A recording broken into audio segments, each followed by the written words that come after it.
your birthday from your mom, Akosia Adepa Dumas. To you, Christian K. Afote Odai. Enjoy your day. And of course, live to be 93.3 and beyond.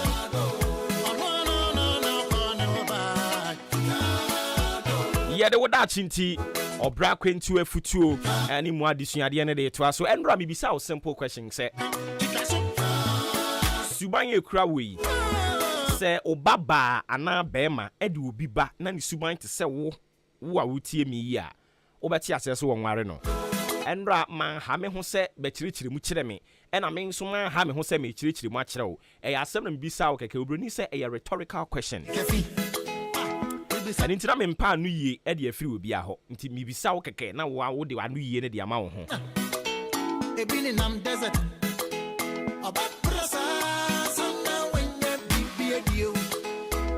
Na ene, Niame Pasabeno is senior and say it takes just a recommendation to change someone's life.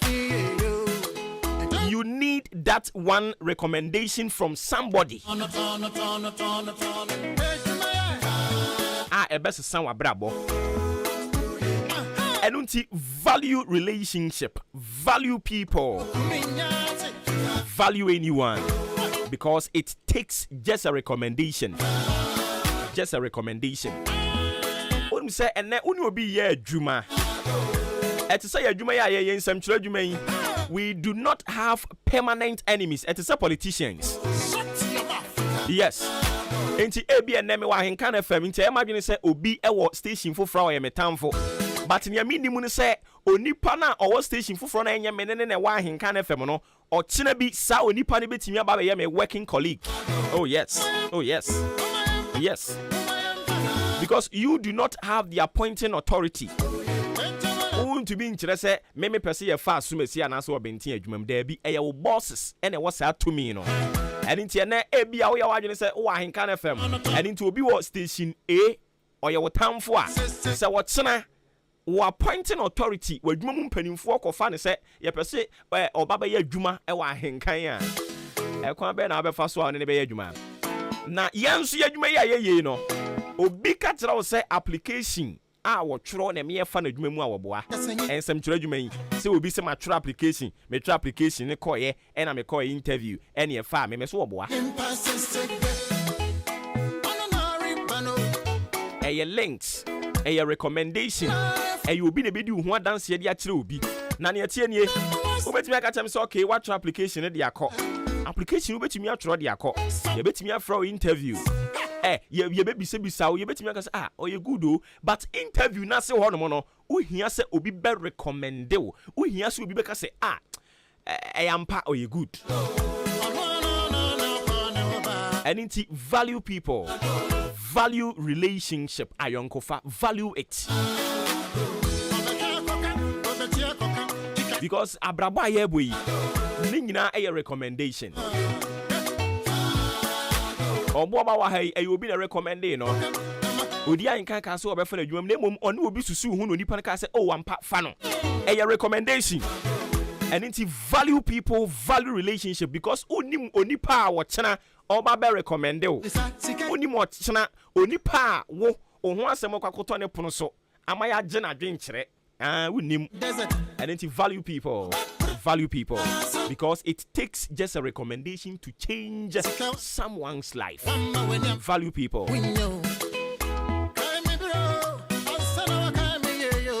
Panam panam panam panam.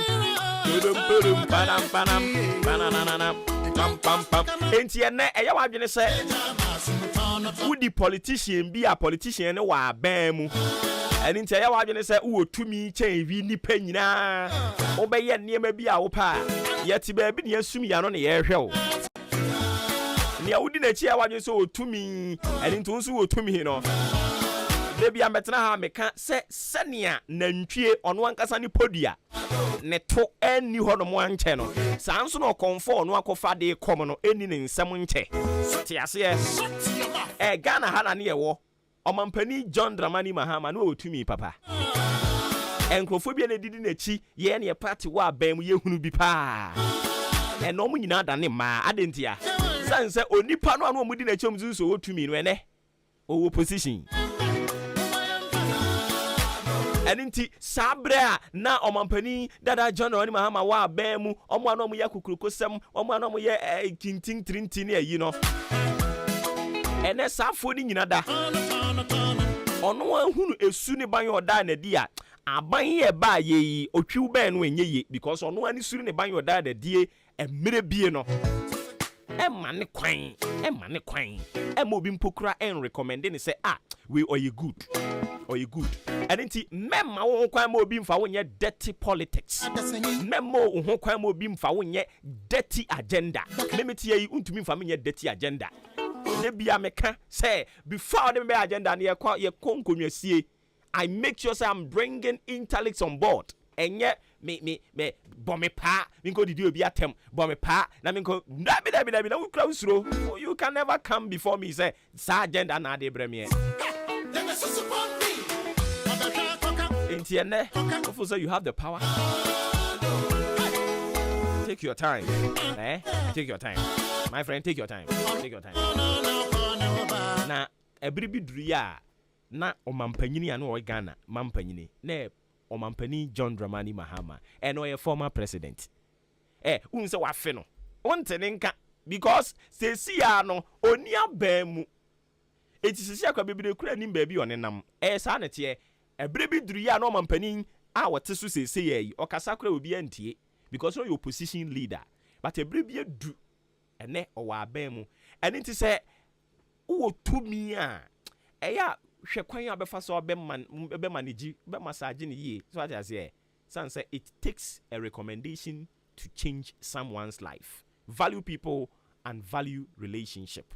Erade adom no so mfa ma wo ye de ubon krata emoboso toa so de ama wo adwempa apomboko de Nyame adom chaman na so nyame adom nso me ho ye pa wo nkwa na na mo ho oba na okay bia be fine enti ejebo ejanya ba bedru enra Sona 2022 akwa wieye omampani akasa omampani akere the state of the nation but mamimi saw the true state of Ghana I don't know omampani ko to emrase we fie no yeah we can say a lot of issues no moment dey say we address here but ade ba kwa na me hwe animu ye ka na e ka ye de no but no asema hye da nte ho nsem bebre sa e ka ye de no ene hye omo ya ye betimi di akotua sa aka no because e ka na egusu da wono ma na enyini ana meboa sanity ena ye gusu nso Ghana so ye ho nso ye da ye gusu adigum nti egusu aye bro ka enti no na no sa na bebi bedu am ya ton Ghana na si adom si levi be ye ye di levi ba betua sa aka no ade akoko si kantumi anye levi ba ya wa be yo rade ye udeni tue levi ye udeni ade agodu si kantumi anye levi ba ya wa be ye ye udeni well I see yes I see but aside no momudi dey I think say ye how do na no kasafa ho edie aja somebody say egu akwan so tie hwe sisi ade Ghana de hwe aye economy na ebu nipa no na before so obeba kwa na asyo mo hwe sika asem to so de ka ba abonta be ka bibia tre dada nti no na sensem ni nyina no kura no na yate dada yate dada nti ye no na nhye da nye ade foforo bi ade me kran ko kasa bro more than 2 hours kran kan ho be me ngo because asem kro no finance minister be keka ni nyina na wawo ase wutwa ho asa edem siko ja akosia yey apomboko de nyame adom na we nyame adom birthday boy mami birthday boy mami enti ene ebesi nkonwa na se nkonwa nyame ama de patching ya wasi esi nkonwa so we kura de se wa wodi mu a se nungwafo de ngwafo tinunka we de se kani na obeyi ahye obeyi ahye me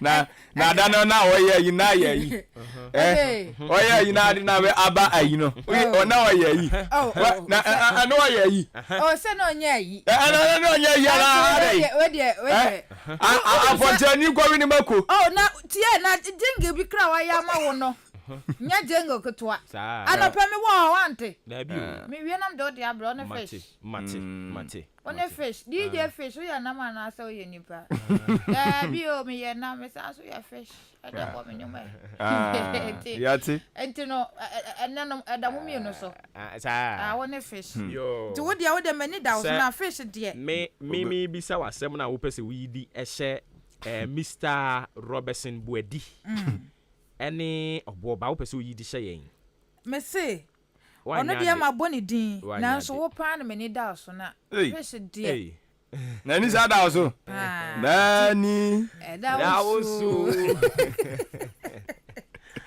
Obuoba yo bi ara ka o eta na kunyasie ne de ka ne ya wo ka I see they say so enka ensuo na nka ye beto ensuo they say bag ba ko ye say ko yi tv aka ka do 10 cedis Ghana akosia onso share state of the nation ni bi the real state of the nation eno na wote na enra no eno na wote ye no I said ye mete na enra no ye eniema a wo mabeye ena Ghana unse sese o manu mu ayedin enti nka mimi unse Ghana fo hwe anim senka wobeka bibia fa ye economy ye sikasem ho se de sikasem na sitie but ase eno no anadwen ebie mu sa ba economy no economy ne de edie nti a wan hyeda anka ho asem bebre no unse already finance minister di kan be kasa so what I say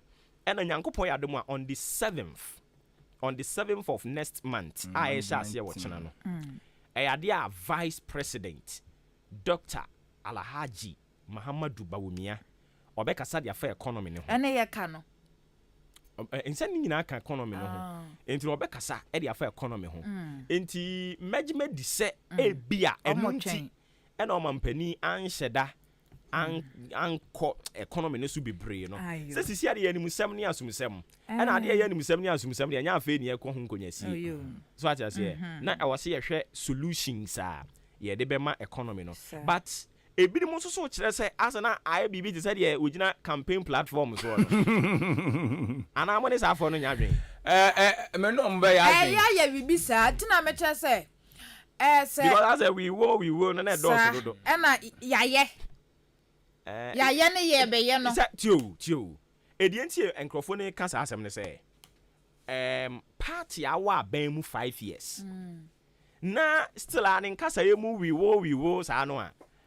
aka 3 years we wo baby mu that is here ana ono me asem no mo ya adwene kakra but say o kire o said o de o man na ekọ nti ebia me de Ghana be kwa ha nti so owum onkoye nti onya nkoye ne de so wa sha se fi na wa sha se fi baby na wo de ko baby future tense hu yes we will okay nti baby o sha se fi ye no wa ka ho nti baby a wo de ko no na o de no so praise okay say ye mfie na na de ama no chairman na nyanson ye na wa se Ghana fo nyina abon so say by 7th January 2025 on free office no na eniyema mo kan no maye agenda 111 ne ba true sa agenda 111 no mimi kofi mesa to me pa cho so utia so wo nsusuye me hu ni say entimi nya successful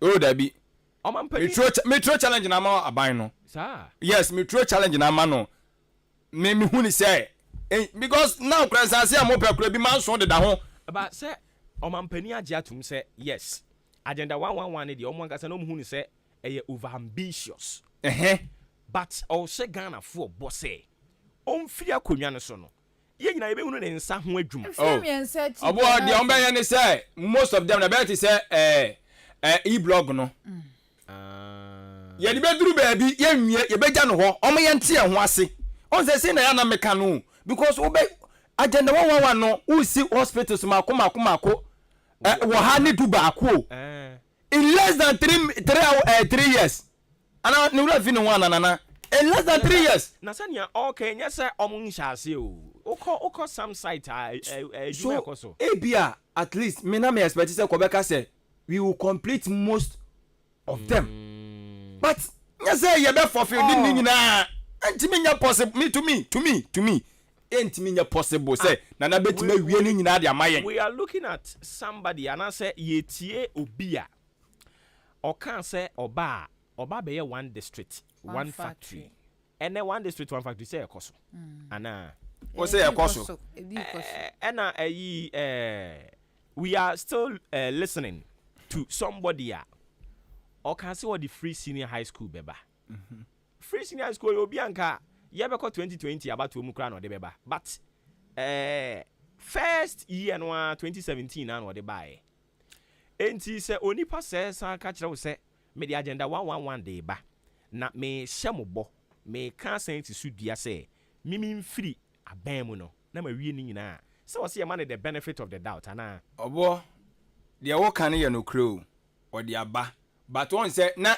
agenda 111 no enya dia na eka won mo hyehye ho aye se eyempofiri mu ene bebo mu ana meboa oh ba wo hwe mo manifesto no ana sa ne mane wo but na nye agenda 111 yes enti anu no dia I think say agenda 111 de ko fa ba ye nya ye covid no ene ko fa de ba ye enti no sabre no ye ho kire okay fine see 11 year pass well anyway so what I say but media say na mimi hu no eduru onum na wa ya ye mane mo opiafo but mimi mom ni de me hu ni say entimi nya possible say agenda 111 obewie ni nyina de awie ame de workers fo akogu ansa na wafira ban mu ebe ti say e-blog no e wa obehu dodo abeka nwuram say o hwe hospitals no see ebesi no a esoso sin e-levy ya o friend say e-blog ya okay eno de na esoso but hospital no ka say baby to say district hospital say say district hospital there you don't need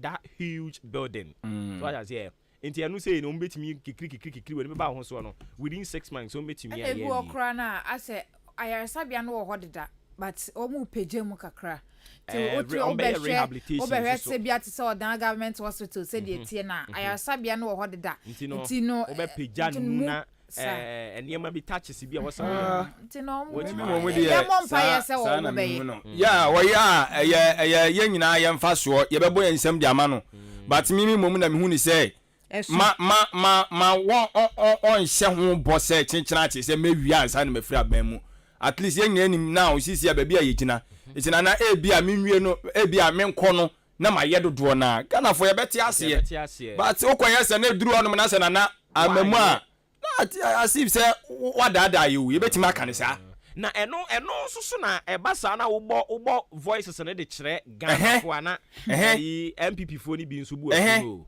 si wa hu dino memo de seja ne omo keka na nsen sei atwetwe ni nyina egu apa wa so emere wa adane party communicators ya omo na omo kire Ukraine Russia ntokwam emere wa o Ghana emere wa ene e kire Ukraine ene Russia ntokwam emere wa na e kire 11 mu na ya twetwe sa apa wa ni nyina de egu ho nyame ya dom ne ye sha asese ye gigi sika no a na fe ya sha asese ye bo na ye bisa wo mo ye Ghana ha na ye wo na me hwe wo nipa bi ono be na so ye Ghana ni chen yen ya yaka na omo nsem no a ye omo keka no ye bo ma omo tia omo bu befu Ghana na obi ampam yo ya ye dia nti adebo a nya to base wo se nya botre ba ye rekopra ni de ye frisi ye pon ye se moja betu ye ye bedwene ho aye ntia ase ye ntumi mfa mfie nwotwe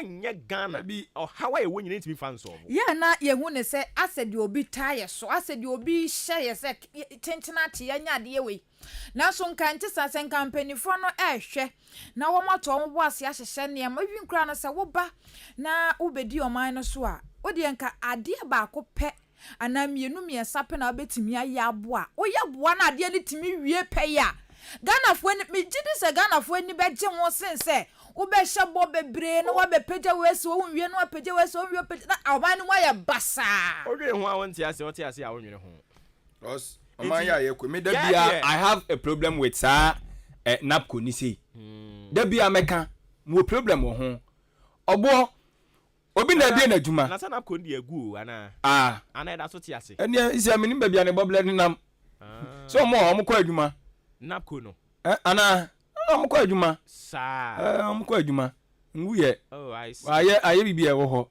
si wa hu enti anu nu sei me na me ne wo agreement ana maka kire wo sei me fa wadwuma adwuma na me fa wo no bia 3 years time me ja okwan mu afra adwuma ni ana wate ase say I me ne wo be ye enti 3 years time 3 years aso go your way ni pack bu fro nsem afi de ye wo ho no mo a opani no no de ade ne ban na san abeka say hey sana na nsese ne tie but say de ye be fa mo permanent oh so what ya wa be bi susu tifie omo 3 years na so omo to obi tifie obi onya bi ntuni botom mane nko ne fa fufuro ngam afi no mo da mo ka mo se mo yanka jam say 3 years wo da ne ka ga jam say 3 years amane nkoi esu ya de na amane nko ne baby wo ne wasa amane nkura say tenam enti na yesa ne ya ekoso ne ne etie ne nyina no political dishonesty sure me dey me napco na it is about political dishonesty na ekoso wo Ghana ye nka no kore ebi ti say teachers allowance now school for ne da mo ka mo se yan mo ko school say tua mo ka wa ka jo se bo just obi akura obi am she obi an hawo obi an what the baby na say mema oska ko school mema oska an wate ase no woko afi oduru baby na ni da so obi won won mi say akwa me nana adwuma we no onfo aso wo encourage mi say me nko teacher training and national training because allowance wo hono ma obeti manya no wanya bidia dey atwa de aso so de ama me etimi nko eno na me na gyina so ankoka asem nko edi se ka me ko she mu wie ene duru ba bi na ka bia me na nya bi ma allowance ne ma ede na meye nya bi a school na be yi me dia ma ko fi si wa hu enti no wa ma me bo wa hye me bo wa ma ma rehemu ana wo ma ma kwa ya ade no ejedu on na se wo fa ma meda wo ka let's say simply now see a cut a coat according to yes simple adina bi no ma yenhunu ebi wo isi obi agi tumi sa gane moye de na meboa yes etedu ba bi obi a won pre level su bia be hu sa no ba bia dru no wo say ye pene so saa anya saa na tie enti ebi ba mu a yenye nim se skabo man ni mu ene ya wo so obi asu nya bidie edi saa na tie na opani no so amia tie asese ye tisika so ana eno no mom ne de mani ayi kura ya adwene kofi apalo ana no kan o sin sem ni bi wo no ma agifro ma no na eba on plan ye nti oto no ma na aba no aka bia political talks so se de no bi wo no ma me sa ne wende oka na ayi keke nti we de jeni nsem ajeni nsem eti ade bi wo no ma se mode ayi fo de abai suaponfo ya mo so mo nkoje loan guarantee bi anka hu a good initiative on say abeboa okwaje no de ko school ni wi a no ba betua na de kama enti anu ni bi say na me expect say ka bi akasa free allowance o de ma yifu ka bi on be ye bi di ama wo no mo enti o ma na ye mo ka bi a wo ho I see me bo mo akọ school o wi abetua me ka simple but we say me ma osika wa bra say sika na de ma no ensan fanfa so obi ambre wo man no allowance amode man no enfaso be ne ye o man ni benya so omu wi a they will serve the nation and omu wi so and omo I national service enti omoka and I make say o hwe your constitution na da ho no odum say nka enipa ni bi wo Ghana ha wo senka yetu omoka bosumi bia wo senka okra bosumi bia wo senka yema kakra as o man no yes baby ya dro no 65 years o fire constitution na enipa ni bebere nkan constitution o nkan o na bible okra wato a chempa na constitution constitution no senka wo kan a baby ya Ghana dru a 65 years no e wo senka enipa ni bia ye hyase etu omoka eno na omo yes omo de leap de ba omo hyase a aged omo a omo ani afi omo a say omo ntiapo yie no yetu omoka bosimi bia but leap no kra no minim say eda so tiase de a awurade hu no my Ghana mobo mada roma mo fie nantem Arisima mema mu nyina mo ache ama makwa babiem ade ba ahenkan 93.3 FM so Jumedia wasugusu a utie eye Maakye da obonka ta moboso ana yede eba besum we ka na che no se ebutu achema boabo maame akuafra kuma studios ana ebutu anopa ya yesum wo ba bibiara wo so wo bia na the American ase most authoritative newspapers eno newspaper mum eno Ghanaian Times GT na wode nana adodankwa Akufo-Addo ya Ghana mampanyin fonyi ade atoya akwa kopie mu omrase badwafie eno adade oman no sade entoto ya sebe etie babia wode oman no ekone babia ofafiriye babia wode ya duru ni nyina no okodan na di ewo omrase badwafie na tituru pa no Ghana economy no eno okasa ede efa ho de to dwa kire mu se omode no ma wodo de agu akwan so ogidiye ese no benam so aboa ama Ghana economy no asafa ne ntoma pa afra ebiem eho ensem nyina no okuchire ade agu GT the worker ani mu a kratafa to so du ensia eno ose asem no people enso ewo otu aso biem a wose na nado dankwa Akufo-Addo eno anso okasa no ene enoma hodo a waye nyina no so wasanso eda na di na owie ya pe ena dom keto omra sebedwafie no ano dani onimanyamfo Haruna Idrisu wano so ema akwamo na owie no se ogaze mema mo no wani age wahu kasa na okasa aye no brofo no na wano ate na mema wa mo ho na mmom ensema okaye ni nyina no enye dia betimi aboa ma economy na sense ndadam biem ka chiro pray akora mema wo mfiri anu mo nkono makoka no baby na gase makoka no wachi me kasi wanim ha ya ati so digina simpie so anu so ka we eti ho ansem so wode aba we most authoritative newspaper GT Ghanaian Times Daily Guide the Obokrata na mede eto so na ilevia Ghana fo ne mrasebadwafie fo atwe so saa ya na nsabnada no wo kwaje tu mu no na ena wo mede abeto krata fa to so miensa wo Ghana Daily Guide the Obokrata na wacha say 11 ebe sha ase Nyankopon ya doma memu ena je se ebe sha ase ti we amanfo na o ma sha ase yi o musika na o munyaye na 11 no nya sha ase she ebe sha ase me wo use ka wan yi o ye frase ya bere wo yi o wan yi o betua but network ni bi wo no mo nsu ayi o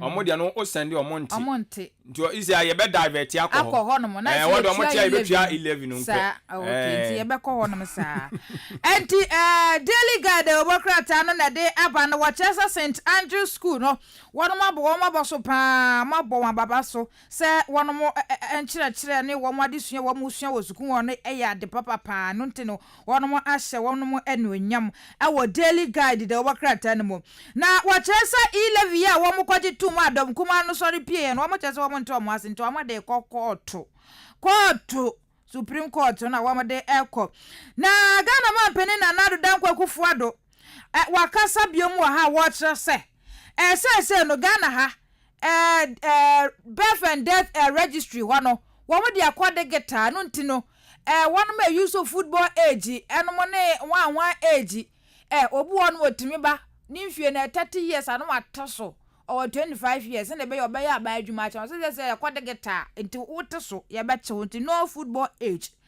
wa Daily Guide the Obokrata na de aba na Wachesa COVID-19 ba ya sika asenkwa 17.7 billion Ghana cedis wonsam Obokrata fa to so nsia Daily Guide the Obokrata ni mu the Obokrata me de atwa so business founder na wade His Excellency Nana Adodankwa Akufo-Addo fonyini adiaba na wade dom ketwa no so anodani onmanyamfo Haruna Idrisu so fonyi diaba mehunu mrasebadwamu chiamanyene Owura Kensford Aban Baben so mfonyini ewa ha na Dr. Alhaji Mamudu Bawumia Ghana mampanya be de kire nso mfonyini ewa ha atoto huro ne nsɛmtwerɛfoɔ ne apolisifoɔ nyinaa twa ho ahyia na weni se no edom ketwa no anodani ana ode ne nsa ato Nana Dankwa Akufo-Addo nsam ana wɔn mo ɛkyia ana wɔse akora mo wabekenkan wawie wodie akase yaso ebekɔ nkonyasie ne ato adwene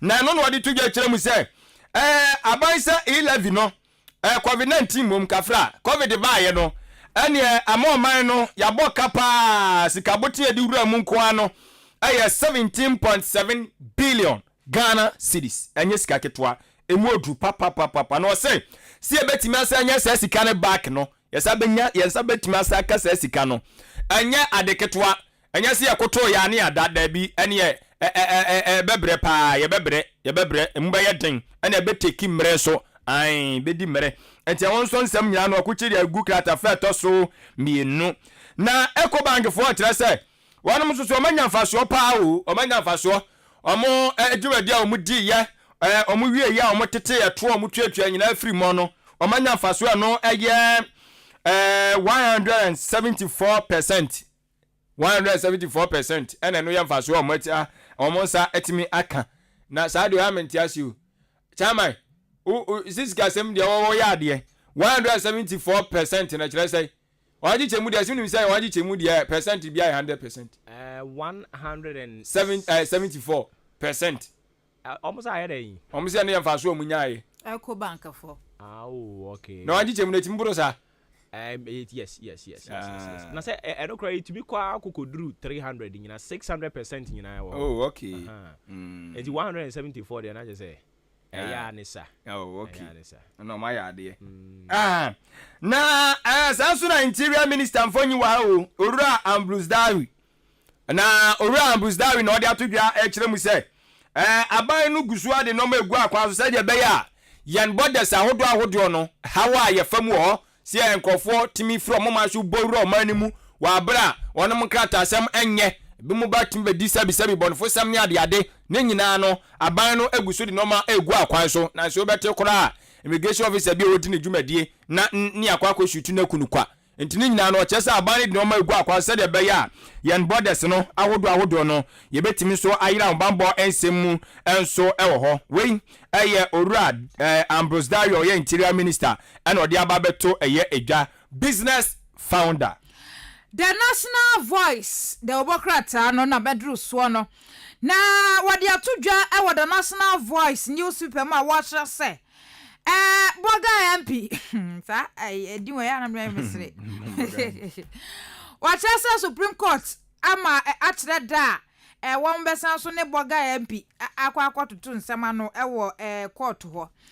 Na krata so de aba watch so yi levi kro na krata fa so miensa ni du watch say be sha se yankopon ya adoma memo na Ghana man peni na nado dan kwa kufu ado showboy ena kuraka so ha watch say 2024 de na Ghana ya start commercial vaccine production ewa ha ana Cocoa board for so dia beto the National Voice samo dia moye National Voice o mine nyina nde ntimuntie na monkanche Ghana for say fertilizer no baba shoto pa wo my Ghana mu Cocoa board for na de one we aba ti we yakua for na de National Voice the bokrata mu nsem no.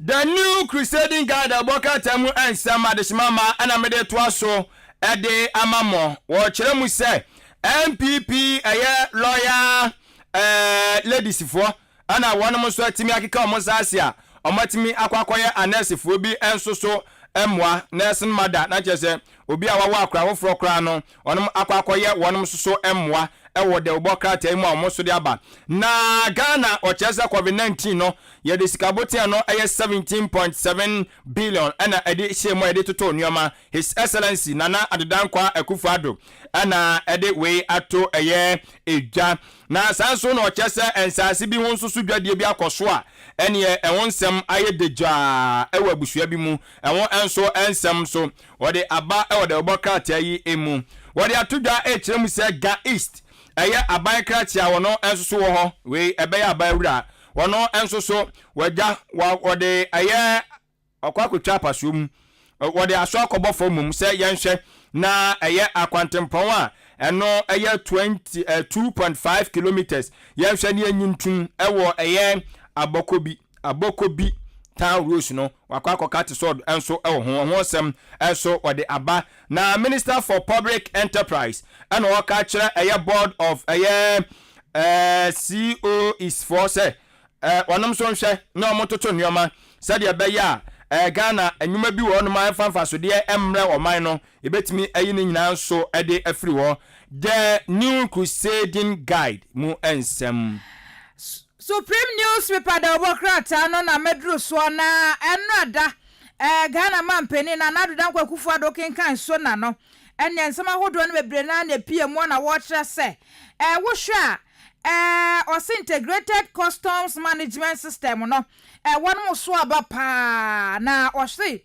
sika epie mu free mu 16.8 billion Ghana cedis eno ntina yade a eso aba pa wo ho no mo na esoro wa supreme newspaper mu na wo kire se eviare ena wamo abo adesuafo bi a ebe se bako diosia bako 61 student one mama scholarship na nya se student bi akeke one ma wo mutrim no wo munim ade wo munya ti bonkosofo wo munim ade pa na one ma bo wo ma baso wo munim ade no so sabe ebi ni fie eno ntino viarefo ama one mo scholarship a one mo ede eko school no free supreme newspaper da wakrata mi emu nsembe no na Ghana man peni na nadu dan kwa kufu ado na aka chaji yefe ese he team na one mo qualify ese wo mo ko World Cup na Blasters team no mo hwe na mo maintain team no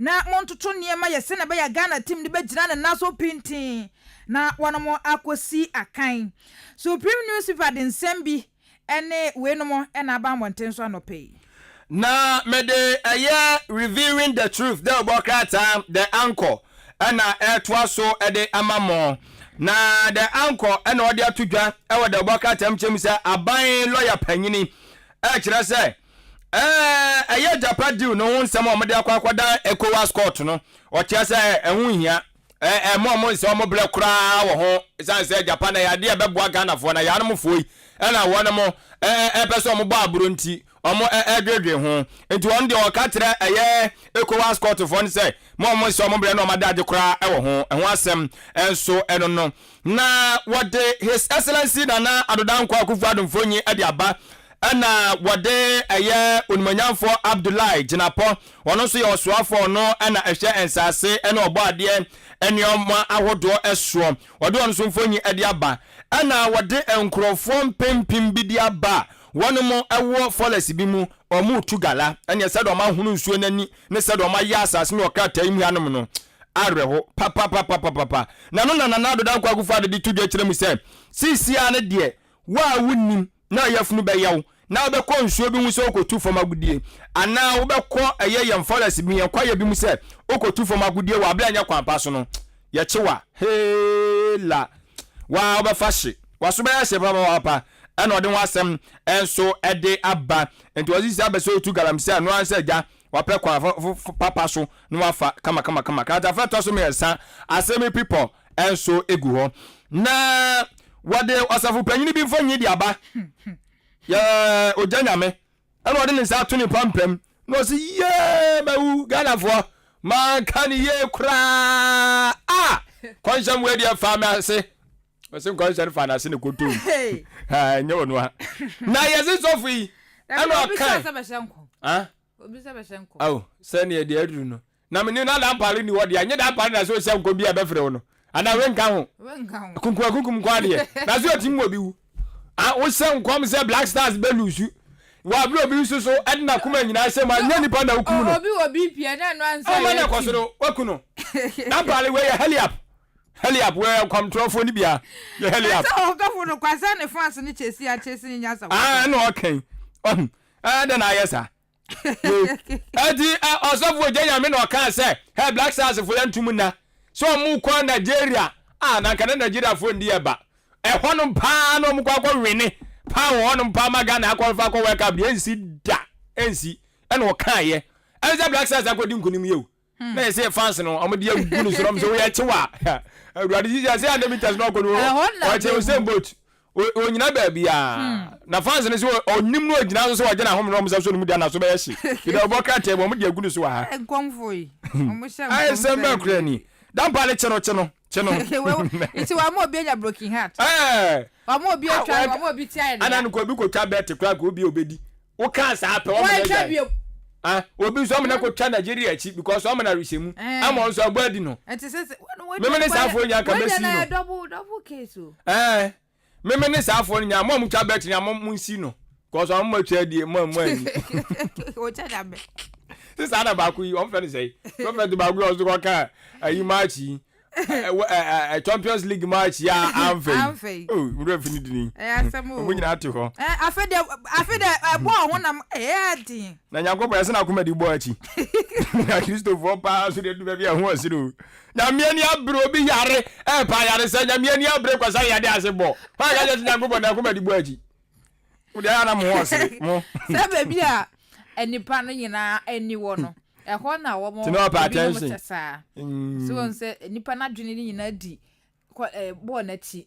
Nti no na wo say. Na me so for do say controversy anya me no ye njo. Sisi na ebinom ye creativity o. Ah, do creative. Ebinom creative. Bi da me nim sanya me na yi kira na bia pa ho What say? Newspaper no a omo publish sa ayiwe no omo nim ne ye de ye front page ye. Za. And I would mean on the front page ya. Way obi a was a would no be. Oh, trend you. This story idea was oh, sir, the jam number 2 so say and say. I don't know bobo no. I don't pay na me opoku ka say. Ye wa niam di bo no mo aye nso so. So what I say. We wa anko fa sa asem we ya ma because as my career am nso mo kan.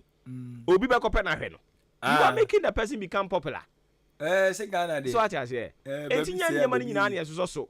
And we have lived in this country ya hunu nkrofo bibiri omo be kan mfa kwam almost some ye real men of God o but IGP be ka say wa we ye bema be kasa yente se obi akasa se na papa yakase wose ono na 10 no ohun mo ohun se Ghana liso ni pa be wu ha no enya agro no ye heliap no 10 no ye U10 so ya go bozi o yichira no ase no no for you fast I know yichira na o pa na o say na Ghana e qualify jama for say na tama o 10 no one friends and club mama me video no we mu bebre ka ho enu tini ara me edu sia na me ni abre asofo papa no so no ara me ni abre because we mu no mo ma sori ko nye den na nsen no serious o.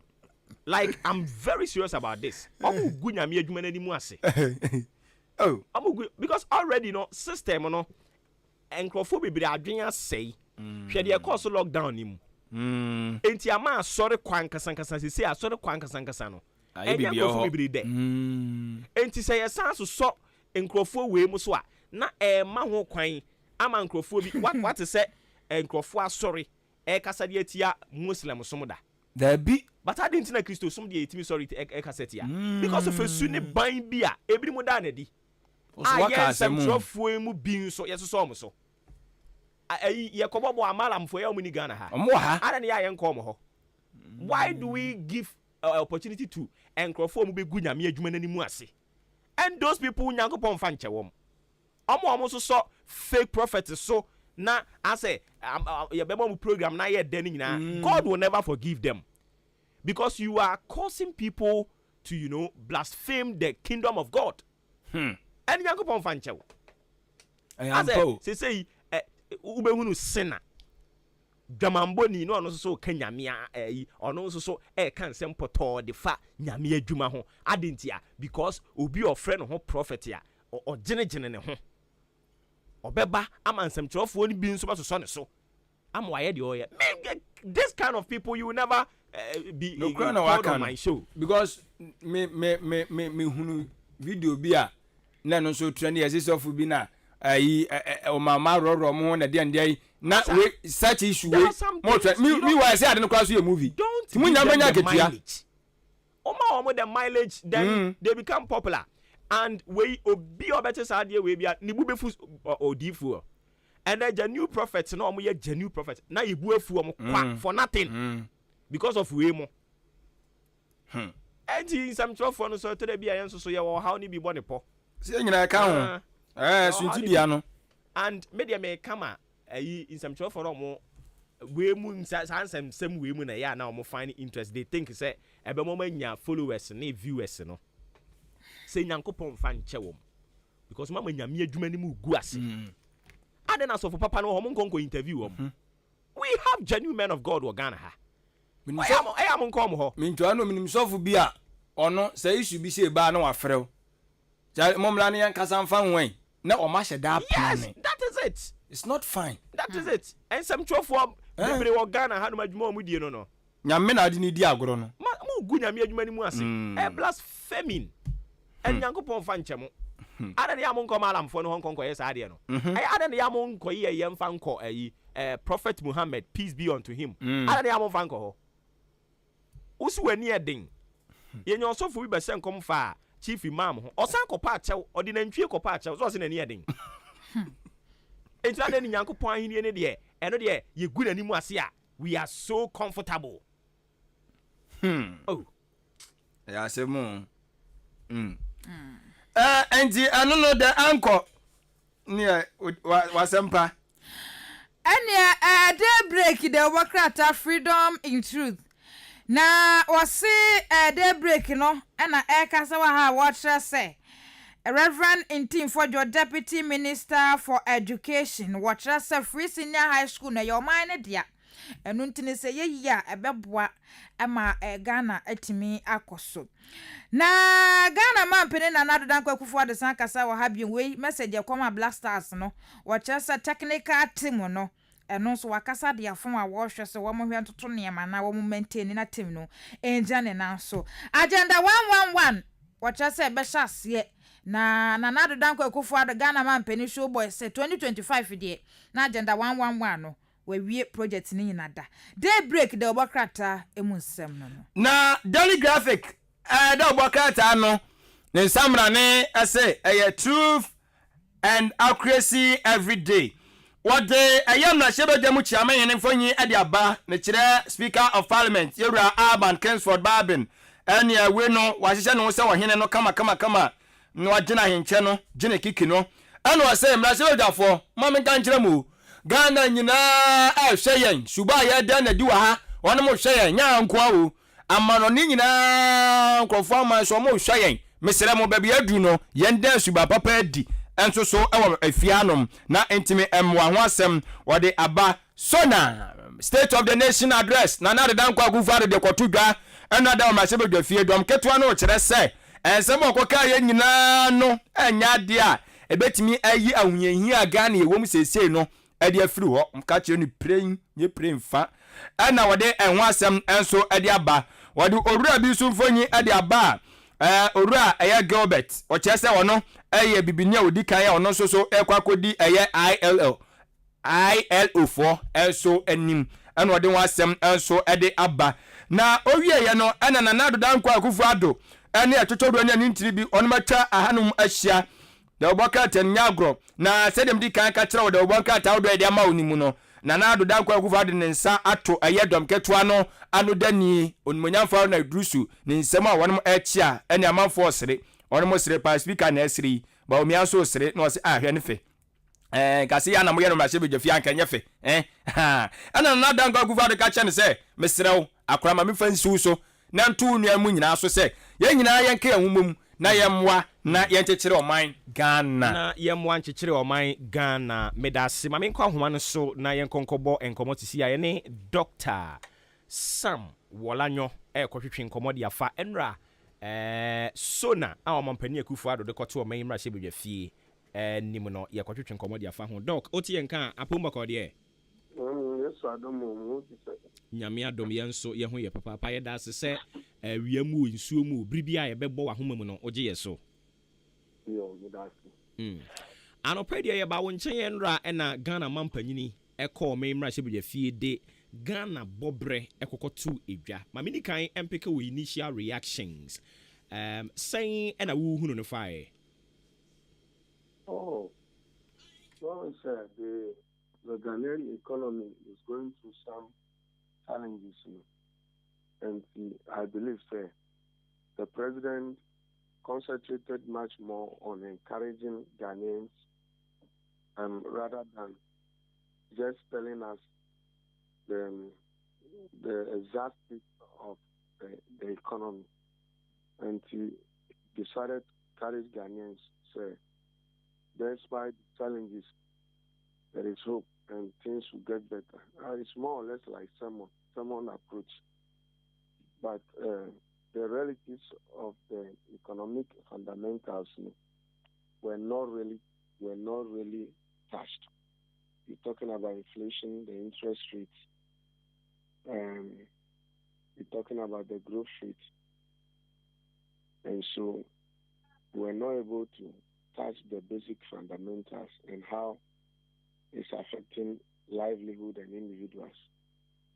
The president's biggest agenda has to do with industrialization, Ghana beyond aid. We have not heard much from that angle. Say they are pumping or now allocating this amount of money into industrialization. We wanted to achieve this level of industrialization by the end of this year. Because obviously, this is the 6th year going to end.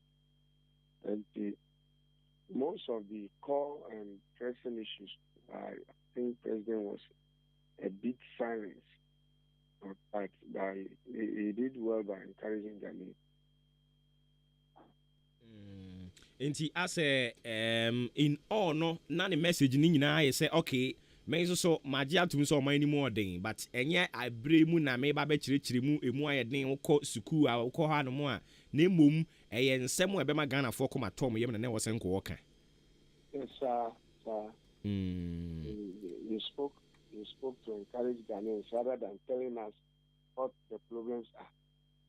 And but the main state of national address needs to talk about the situational report. A project, we call it project management, the situational report, work in progress. What is happening concerning this policy and program, this project, what is happening, what is the state of affairs. If you are constructing road from Accra to Kumasi, where have you constructed up to? What is going on site? That is what we call state of nation address. And but this is also not to simply because of maybe the situation we find ourselves, but it has really lacked a lot of ingredients. And the argument in so has been said fine. Ewom se bra ewom ye nyina ye te ase se oman ni mu ayeden, but looking at the excruciating economic hardships Ghana for air komuno nka oton ne yare a ebia na nka wanya anu aduro ebia na nka nkrofo bi wo ba bi omo so kyerɛkyerɛ wɔ haw no mu kyerɛ yen a ebi mu betimi de anu aduro e de aba eni di sɛ oka sɛ ɔhaw no de obi anim dada ntimi nsan kɔbɔ so a na kyerɛ sɛ woa no asɛ wonyɛ ready sɛ yɛn nsan wɔ yade o. I want to say, as for the economic challenges, hardship is not in Ghana alone. It's everywhere in the world. And to this time, nowhere is safe. Every country also have the areas where they are experiencing challenges, especially if you factor the comparative cost advantage and absolute cost advantage. You realize that every country faces challenges. So every country is going through some form of turbulence at this time. And so I believe that we as citizens, we need to exercise patience sometimes. Since the Fourth Republic, this government also have the highest, more social intervention programs.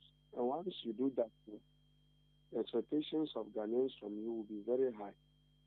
And so even if you are performing, once you are not meeting that high level of standard for them, it will assume, say, you are not doing anything. And so we all need to be much concerned. Let's exercise patience and let's see what will be happening before the end of this year.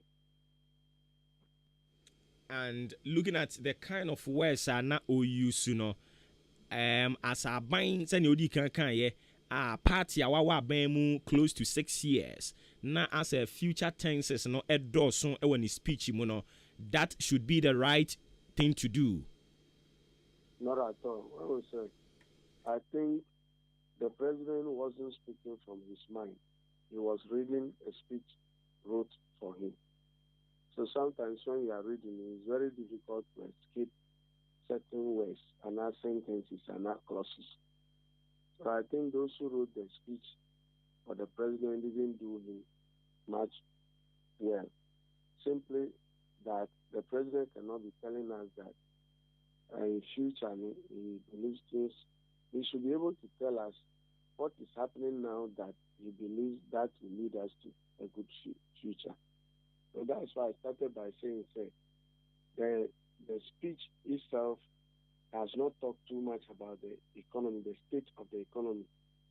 He decided to concentrate on encouraging the state of the economy. But you can only diagnose a patient when you can only give a treatment when you fully diagnose. So it's just like jumping the gun. But I believe that, well, it can be a leadership style, an approach, a strategic approach, that looking at all these difficulties, the e-levy issue and all others, the president will rather decided to cool everybody's temper down rather than remembering us as to what we are going through. So it can also be a strategy. I see. But clearly, Mami Misao, from a economist point of view, the true state of Ghana, I don't know if any of the You are talking about the true state. There's nothing like the true state that anybody can pick. You only need to look at your policies and programs and how far those policies and programs are performing.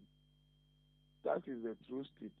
So you need to review your government's performance on policies, programs, and projects. And that will form the true state of the nation. So it's not anything that somebody will go and click and get. You need to collate, review all departments, ministries, and agencies and see what they are doing, whether it conforms to plans as been planned. And so I believe we can't pick it sector by sector. We are not rewriting the state of nations address. But looking at what the president said, as I indicated, it has not touched the main issues in the economy, but rather deciding to be encouraging Ghanaians. And I said that can also be another strategy. But the real of the nation's address should be able to tell us what is happening to our fundamentals, the basic indicators, and how those things are. Those indicators are having influence on individuals, companies, and organizations. I see. So, queen and Nimuno, Sisia Yamino say, e-levy and looking at some of Mokaya, say, ye levy tomb a bar, a bebwama economy, and so a whole lot, yate, praises and worships, and the atibi brinois. Queen and nim any ye bay, e-levy nibemua, Nina, a bit me abem, senia or Mwakan. Oh, the e-levy from the beginning. I started saying by all means to go through. Sometimes we need to understand certain dynamics from the global point of view. So the whole global economy is moving from a normal traditional economy to a digital economy. And every government should be able to take steps to be able to roll in policies and programs and factor the digital economy international development. And it shouldn't be seen as NPP's program. But it's a global trend. So we are gradually migrating to a more digital economy. But I'm only worried that the quantum of the rate is too high. Besides, we have not stated clearly, say, the e-levy mania. This is what we want to use it for. And that is another ground of corruption. So we have not stated, say, when we get the e-levy money, we want to use it to build more factories. So the money will go into the consolidated fund. And at the end of the day, there are no accountability measures. And that's my only fear. I see. Doc, Anope ma yenasi. Enti yene Dr. Sam Wolanyo Mensa ena ekotwetwe enkomo no. Opani oye economist wabin yeba ne sikasem na yento yebo enkyerɛkyerɛ mu obi ante ne ho ase a wabene pa ene ne ekotwetwe enkomo no 25 minutes after 8 yede the bon krata moboso no ede asi yetoa yen enkomo twetwe no so wada roma wobetumi ede eye wadwenkyerɛ de aba 0594841044 0594841044 ode ba yebe kenkan ne kama ede amount wobetumi de afa SMS anase WhatsApp Facebook and YouTube nso betumi adwane ye ho na wo de wo comment ni nyina ade agu ho dwumadi aguso awutie no ede Maakye ofremi Obuoba Ofori Amanfo the Commander General en suroja bako amaka eno an yeguso a yete akunya kase mu adwen kase ehun nkoman yeguso a yedie no na ano herbal bitters and capsules semen kanche obi otie mi anope se eyekoko na etetewo ana usisi na edwan wo ubo mu ase no wo sori a wo bre empem kasatenten adoso wo hono afei nia ematenka ema wo soso okontumi do ukunu okontumi do wo yire no eni ho eno no ye frɛ no eye loss of sexual libido libido no ayira ana wanya empem yadewa ahoduo bebre wanumu atontumi ne di aduane nya wo de wakoma ebo pedi wanya wo haw bi ana asese ne tie oba ukwa afikyire obi ehunu se wakwa afikyire sanse ohaw ne abenedi a wokomu no obi atimi edi ho adanse bema obema no amem kom amo aye mobo me pawchew bebre ano herbal bitters any capsules no aba juma edie ene se ebeboa wo ama wo ho atɔ na braba a obo no nso watimi atimu de no ehunu so mfaso ano herbal bitters ene edi se adwuma nyina edi ama yen me pawchew bebre baabi a wobɛkɔ na wobenya bie ene toatoa so yi EK Asimim drugstore I don't know Odan Old Town. I would want to believe say it didn't mean ye because said your matron no a Asimim drug store. And he said, your word tronutia near all pronounce it obeti and yan you pronounce and wabon your troye and I was your cocoa bisan bium. Into the mimi who hire EK Asimim drug store or see a Old Town Zango and no watch more than on sa ebe kabi.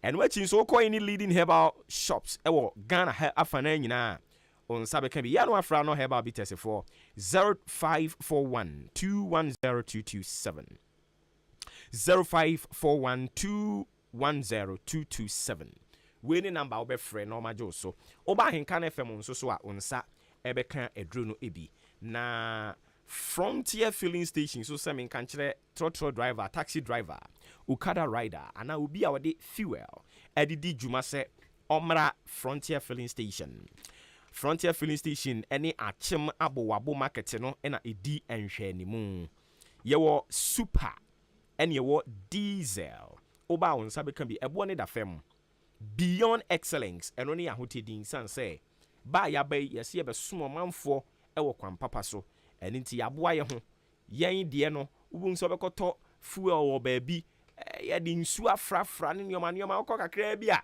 na wo car no twetwini mu ma o problems yen ye ho de wo ba ente sa san say ye customers ye dwene wo ho pa Unisem Cement Ghana Limited enso sa no pay men kan kire wo se wo pe cement papa e de asidan ene se ya borosan na wusi se ya bentia se ye fishia edan se de opese osie ni bia no uhia cement a ebeche Unisem Cement Ghana Limited omo pe no me sa cement no na sa de papa yi Samchi Enterprise na konkran Kumasi akofa aba eni nti wutie me a achemodan ne mpotem ofo ase ayire bi manso across so asene ne mpotem nyinada ofo ase ayire bi achem achiase suadro soabe wanchi eni takurase ba bia wo bia wote menka ne de oba achemodan o se ope Samchi Enterprise yewo achemodan Amantra Wache Junction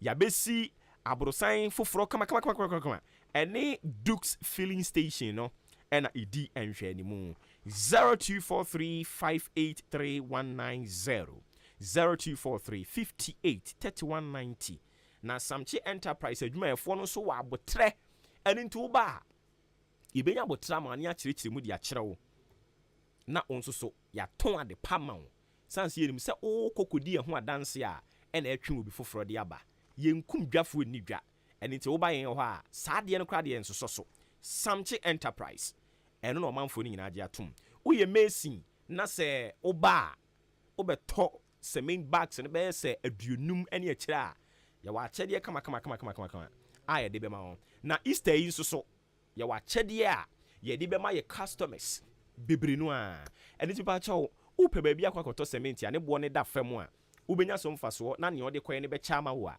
wo kɔ ba bi fufuro bi ekunko kyiri konko ɔkyena bi no na ya nansesɛm to agya ti bi ma me na ti bi ma me saa asɛm no de ode ba ye mmua wo koraa so ate ase ye mmua wo ene nti no ɛya na wate ase e de ama me kɔ Samche Enterprise ne mmua wo Amantra Wache Junction New Story Building no a ene Dukes Filling Station din enimhwɛ no ɛhɔ no mo na ubehu ne yɛn na abusua yɛda so a ɛwɔ ɛyɛ ahenka na fam so a dwumadi a yɛde ɛma wo no yɛ Maakye na ene wo yɛn konwasie mu no yɛayɛ sɛ yɛba aba behwɛ ɔmampanyini Akufo-Addo ɛde the State of the Nations address akɔ ɔma yi mra hyɛ badwafie but menu mienu ɛne yɛbɛtumi adi adanseɛ pa the real state of Ghana menu mienu na yɛbɛdi adanseɛ sanse yɛmpɔtɛm hɔ no mo no ɛkwan a yɛyɛ suku adan a yɛsi hospital a yɛsisie ɛne social amenities ya ne nyinaa ɛyɛ essential a ɛwɔ yɛn community ni mu ɛnneɔma a ɛwɔ saban ne yɛ a ɛwɔ yɛ community ni mu no yɛn ne yɛbɛtumi adi ho adanseɛ nea ɔmampani kɔ kan deɛ no ɛyɛ yiborɔfo ne atwerɛ gu pepa so ne ɛde ama no no nso akenkan because ɔno oni akyem ɔdan ɔno oni ɔfo ase ayirebi ɔno oni akyemache ase oni suaduro na emom wayi ya na musifo ɔmo hɔ ɛno nti sɛ yɛka the real state of the nation a ɛyɛ yɛn a yɛte wɔ man ni mu no ɛne yɛbɛtumi akyerɛ the real state of usika a ɛba wo nsɛm ne sɛn onim sɛ woba Ghana ha no a averagely Ghana ni dwuma yɛni yɛtua ɔmo ka between 500 cedis ɛde kosi 800 Ghana cedis ɛno ka deɛ me ana me ha no mani aka because as Ghana yɛ a yɛwɔ mu sisi yɛ yi ebi mo gye as low as 300 Ghana cedis a month yes onti aseɛ ebi mo gye 300 Ghana cedis a month enti obi a ɔgye 300 Ghana cedis a month na sese yɛto fuel mu lorry fare krampo drivers yi kyerɛ sɛ ɔmo sɛn bɛto mu biom because fuel nso so prices no kwa na ɛkɔ soro aban se wate so aban ate so sɛn ɔso wate so 15 pesos nyankopɔn yɛ adom a 15 pesos ne bɛhyɛ aseɛ wɔ kyena but wo a wogye 300 Ghana cedis kai na ehunu sɛ 300 Ghana cedis no amidst their ɛkɔ so increment ahodoɔ a ɛkɔ so ɛnɛ efiri wɔ kyena ɛkɔ ɔfrɛ ne sɛn pure water nso so yɛse yɛsɛn tum but 300 Ghana cedis no yɛn tum wɔ abusua 300 cedis no yɛn tum ɛno ana ɔda so gye and you are going to pay rent you are going to pay utility bills with this same 300 Ghana cedis so clearly no ɛnneɛma mu ayɛ den enti ebinom nso susu sɛnka ɔmampani bɛkasa no nanka expect say what the interventions bebree beba na beboa yen say wokoka omo se e-levy ni ba omo baba bema Ghana Enterprise Agency Ghana Enterprise say Enterprises Agency no omo baba bema omo a certain amount of money ama omo de ama adwadifo ma but minu mienu di adanse say the reality is not like that. But the ya ne say, oh, can no say no a say you be na kyerɛ wo sɛ kasa. Nti wo ne de wo ntɔ untua light bill. Water bill untua bi you be ne tua ma wo. Nti ne pɛ sɛ yɛ kyerɛ wo nye ka. Ma yɛn kwa homa no so ne konkɔbɔ nkɔmɔ yi. Agenda 111. Yɛne yɛra Ignatius Terence ɛkɔ akɔtwetwe nkɔmɔ Director Research and Advocacy Africa Center for Health Policy. You're right, Ignatius. So, you can FM Suni. Oh, Oh, me ya Yamiadum, now so. Nyame adom yɛn nso yɛkurukura mu kakrakra wɔ ha. Enra Omampani Akufo-Addo megidi sɛ ne State of the Nation address unya brehwe kakra. Enra nankasa no na the whole of the day na me wo meeting. Nti do time na all kind of man ntie bi. Na so no minya me speech no later ehwe. Oh, okay. Emu nsem kaka but see the ntie bi. Okay, into no now you are privy to some excerpts of it. Into what reactions to some excerpts now? What me I can kind of anything. Okay, and my main sancha with chief for you now so and the paying some come. And then I ain't kind of for you now. And say Omampani by every car on version. How who no say o my mu e kona ade na eba no my main limiting to me pass eba no agenda 111 hospitals ni ade ni sama me de say ono aka san akoboso na we hu say we say o commitment dia we so eden odi so na me say maybe a chemafia African Center for Health Policy, and you should look at crack at the far, an agenda 111 year or say or day by you. Near the time, we Yankasana Yaniaji, and say, buying Akase or see this number of hospitals or Ghana Hanumzi. A need them, I idea, a Wunya pa, now so no. Yeah, your person, the Wunya say. Although say in a lot of the places no na we find say sites na you see the hospital na there oma demarcate sites na there na say anwea say abo na de besi o say dey na de be you na ka say ba ko say krampo ni site on sa sa study quick survey and all the 5 upper regions no bono East Ahafo Ashanti ubekono na ye bie me fan say I say obi akwaje asase data bi atato say le be bi na so na hwe enye den eni so enti na ono akasa timeline or the kind of man ho eso per say by particular time na why we see hospitals na wi no ene de by say that timeline na wa se no enya dia obetumi ayeden ediso that was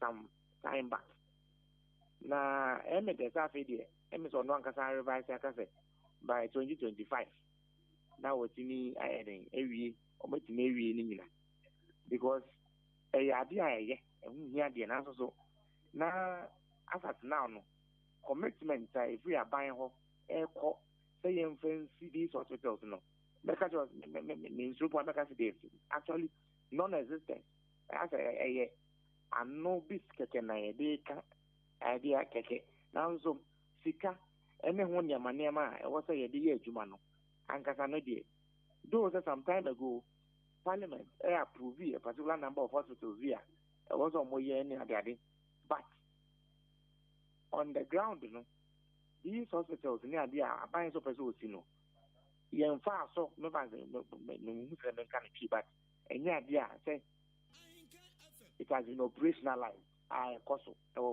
in a lot of the places, in about 80 to 90% of the places in Nano. She knew why I was in the Sana Mimihuno from your partner. And say, the papa say, I buy the castle with you hospital because hospitals, and who here will be to me to coin a free one place to another place over a long distance just to access healthcare. Healthcare is also a basic right of every Ghanaian, of every citizen. So also access to quality healthcare.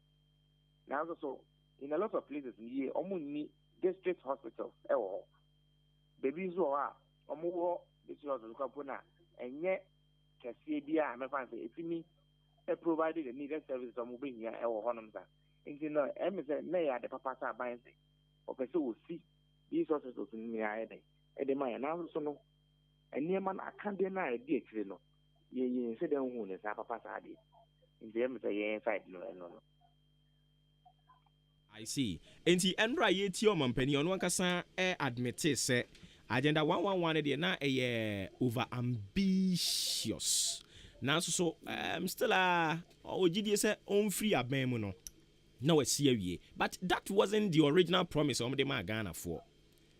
From months so more monitoring any survey much less clearly me bebre no anya de a dwumadi e koso enti endra mo san te so mampani asan asisu dua biem no moye mo shemo oh no was say su dua say I say no akasa hu say timeline now almost set here because timeline no say time think about this year plan I was think of my be awi sir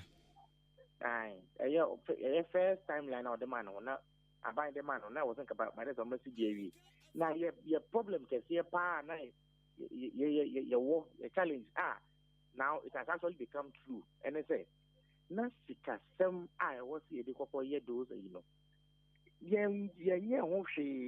as in you have not committed any funds to the project and so you no and I say you be see that's you are not the influence than you and only how but say say after Omuankasa Atanas, and I was reading for your 2022 and then last year of March 3 months say hospital hospital a standard hospital takes turnaround time the least time I'll bet immediately to make it fully operational is 18 months you have everything at your disposal to finish it. It's usually between 18 and 36 months. And so now wait to me the heading. It is near my navy. It is say 2025. A year timeline on one side the man also basically a buying now was here. Say a bit more. Just say around this time, a buying a committee resources to it to ensure say they are actually going on. And this idea, meaning a bit 2025, no. Na yegusu si ha eka asem krona health ade very sensitive and mo nso so a mo wo masoye ho me kire Africa Center for Health Policy ehun hia mo papa and it is a multi politicians yi omo di enkomo na omo use political words say no aya sen na musom nipa nkwa de ye fe ni agro nipa nkwa nya de a di agro. And you say, yes, you can't hear me say, now a man amount for false assurance, false hope. A yana a ya kakra. It's an say, who was, you say, on qua now what dear, what dear, now what dear. Who was the cada now only a one dear, a soon name for so. And you say, ye ma, Yankasa, or my to my phone, ye my assurance, yeah.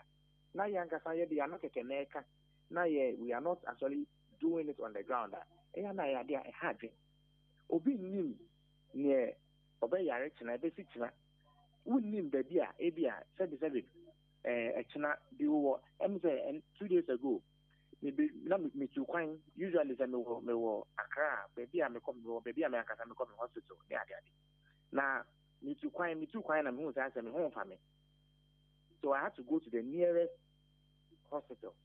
Me go through hono na me was how do you call it hospital na kasa na make hono baby I make hono ene we bebre wo ko po e bi nyeden e bi no common test crowd so mo yama me crowd hospital no mu ti nyeden o mu ti nyeden me nko mka nyeden me nko abonten me nko another lab abonten na me nko those labs na common labs enye lab investigation here is too complex just normal full blood count na me nka nyeden me nko abonten na me nko ye fama and you know eno ma me hu say ye de ya no keke e cancer say ni ya that should be no unim de bi aba ko yare aso yentimi ema me fa won firi ho nyeden en fa nko specialized treatment in a bigger facility unim e besi indine say ya mfa anye ye as a matter of urgency ya mfa and see any to say ye be improve access to quality health care at the lower levels. Yeah. And there, Sanema way, so man for so my baby you be so e dia no aka na so e ade a e ha dwen and say you can't make kind of my emotional cry about that idea because there's a healthcare there. Only pound can be a friend near cross in a medical car. You have the pound coin near cross. It didn't say, I didn't say, you can say, and you say, you're nearby will be. Now, you can say, we commend the government for saying, say, opposite will see wage. And yeah, the papa will be a new because your because on your next episode, I know a before. That's also say, what the one no car. And was some of the actions here then, as I come. And my check, and said, buying Nankasanga, Omra, no much rain, say, Agenda 111 year of SOC. Sika Bain or DBC hospitals, no resources Bain all committee. Now, Ninano, Yen near Vetiana said, I'm not, nor the Aka, yet they are not near the Aka, they are not near the Aka. We want the concrete proof. I just say, this is how we are going to build that. This is the plan for us. We are we see a dying in the benefit. See the big kind. Who need the deal of it is a new say, you see hospital be district be a workers with your hot mental. You don't know what will happen. If you know what you do or that be no, I know also what I hospital on them. In the two of us, what my in there was a young Sankasano. You're committed to this project. And not me who as Africa Center for Health Policy, you who with this current arrangement under the NPP government I was here. I see. All right. But clearly no all kekani na bumua uyi agenda 111 free honomoa and looking at the SFs I want to go through no the real state of the nation no udi who said one on mampenia kokano. Let me say I was expecting to see Sabia and you may go one fat figures and if the anchor but the good thing is on my penina who say and near my sabi near my answer that inquiry. Now I was expecting to hear the actual because so we see in the previous State of the Nation addresses our man. Near my not on my concrete figures, GDP, 1 year, and all of that. Commitments made in health, commitments made in then on my concrete figures. But when the man who those concrete figures, no, in the man made the sense say, Abayan Kasankasan will say, figures, linear figures, I was already encouraging of it to me about our Abeka, Ediatre, of my to my 40 and also. The state of the nation, to me, not there. I say one cannot nina one should anchor the true state of the nation in the but on my a general sense of say on one case will say and near my any enquiry and even more dear my and even more than also you better find as I may say why I see. Yerama yenas yaropei.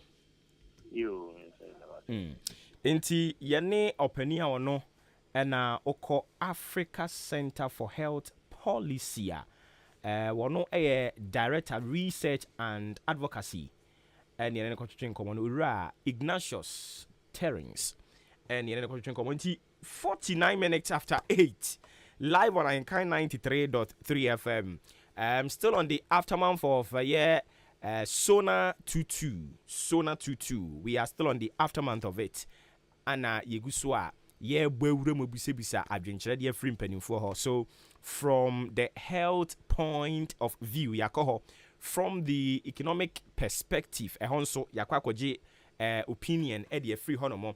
Yebeko the political scientists and I say the governance point of view and also so dia ekoso ewo eho enomo ebinuma raise concern say looking at a year parliament year wo hosisi and omo allude to the fact say ohwe kwan a aban enso afaso na 11 pokra wade gitu mu ebinuma che say in a kangaroo way ha dwen ɛno kora nam so ama me no ka sɛ NPP minority NDC MPs ni bi ɛde saa asɛm yi ɛde ɛkɔ Supreme Court.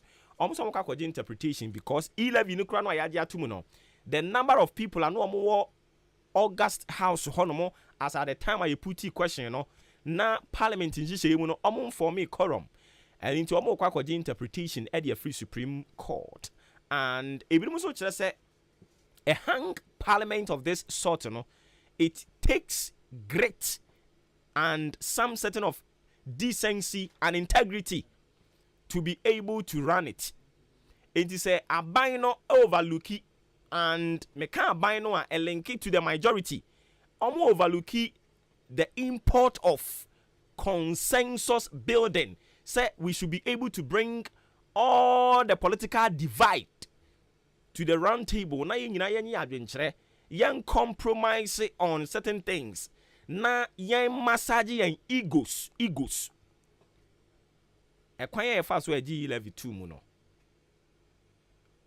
Anhwe yi a na ochene bi policy for ba ebeboa ye nyina but obi nso befo se de odi ayeme no ma anyame de ntimi nso maye obi enti yebekwa kohwe from eye political scientists for no wo mo nso so adwenkyere e de afasa asemi ho ya na wa hye ne nso e de amame se ene nso so ye ya woda enti ye den yara a ebre ne beso ama wa bamu abeton kra so na no akoso 11 no to see our parliament agia to makasa omampani e de ne chirodua besi so na afra se ye adwuma finance minister say so omampani agi tumu wi a afei 11 ne be sha ase ya adwuma May bosome no emu into the month of April la eba ye be wura mu o kene ne de eno de obi antua 11 na emu May so omampani gi tumu a May mu e na ibi fra se ye adwuma but this same issue no minority MPs NDC MPs no ebi ede ekokota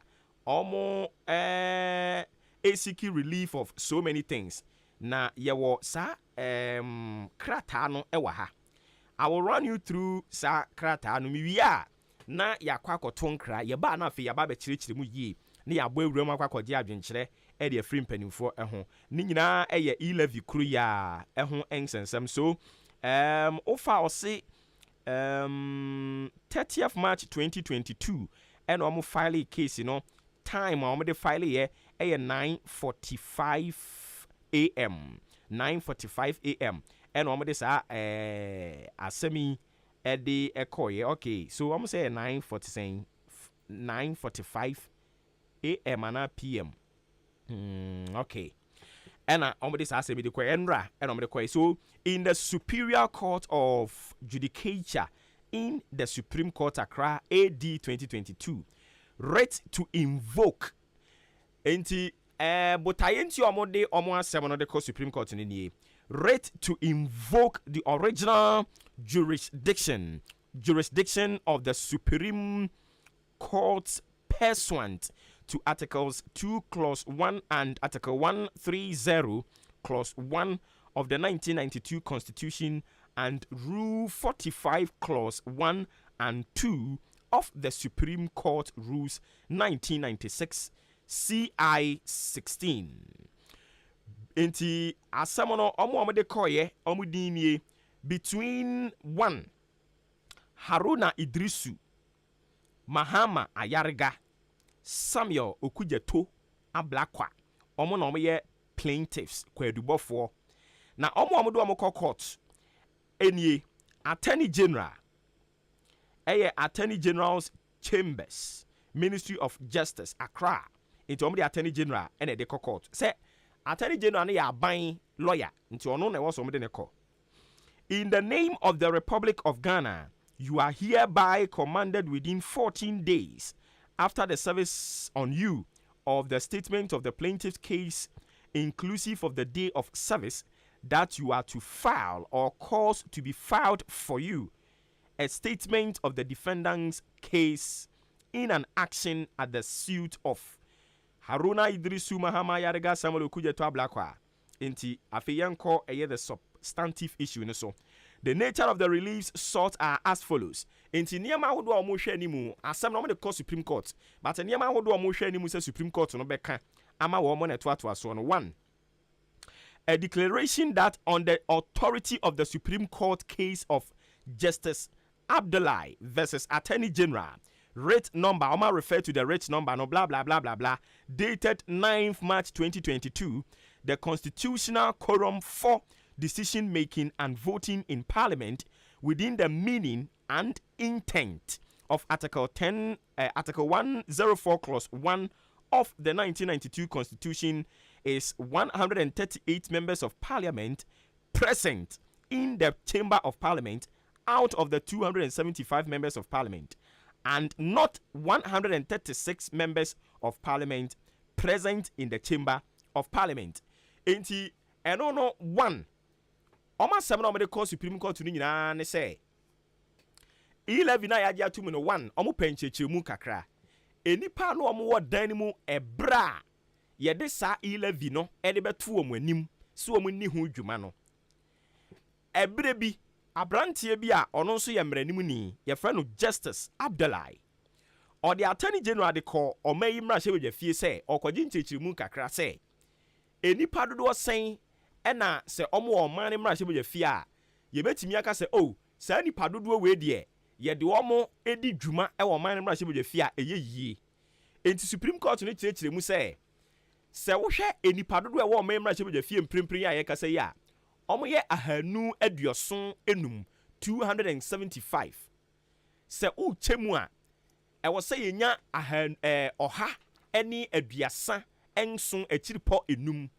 na enam se enipa yenche nipa munti na e wo se yagitum se eye oha aduasa enwotwe eni nipa e wo se omo wo oman yi emra hye fiem ansana dwumadie atumi akoso enunti ye penchirechiremu e de afa saa de no ho biem ena mu Supreme Court okro no anso so abrantie Justice Abdullahi e de Attorney General e de baye e ma mo empanifo tena so e kan say e nipa 138 ena wo se wo mutimi e wo oman ni mra hye fie e ma dwumadie timi ekoso na emom enye nipa aduasa enye nipa oha ene aduasa ensia enti eno no ye pese mo kirechiremu mo temu amubu ye no mo san kirechiremu bi mu fa nkire yen eno ye baako mienu. A declaration that in accordance with Article 104 Clause 1 of the 1992 Constitution of Ghana and on the authority of Supreme Court case of Justice Abdullahi versus Attorney General, writ number Oma referred to, on the 29th day of March 2022, when the Right Honorable Speaker of Parliament put the question for the second reading of the Electronic Transfer Levy Bill 2021. Parliament lacked the required quorum to vote on the motion before the House, there being only 136 members of Parliament present in the Chamber of Parliament. In Thomas Science, so air can't Supreme Court and say, so Obekaya, Justice Abdullahi, any Attorney General case no de baye no. Omo refer ye say ebrebi atwam e wo man yimra hye fie Parliament. Wabra na Speaker of Parliament tie adwamu no. Omo de eye levy bill san de baye. Ema Parliament no anya antum eno na e minority. Ena no omo oman yimra hye fie ntum meka ya NPP for MPC ni nyina free oman yimra hye fie. Emma NDC MPC peneka wom Emma omo bo levy no etugu ye na saa de no ena brante Abdullahi asande akọ Supreme Court se o penchechiremu Emma mu Supreme Court kire se enipa dodo a na wo chamber ni mu saa bre no na omo efa adwen a enyeye eni nti saa decision no enya de a yagitum a eyeye enti Supreme Court omo say refer wo de aba se mo ana mo kan saa asem de aye san kai mo se bre bi saa de ni bi siye Emma mo ye se mo nye saa de no entum nti ye kai mo ni etoso miensa. A further declaration that by reason of relief B ni medical chire musisi ya no above the purported vote on the motion for the second reading of the Electronic Levy Transfer Levy Bill 2021 by the 136 members of Parliament is in contravention of Article 104 clause 1 and therefore null and void and of no effect whatsoever.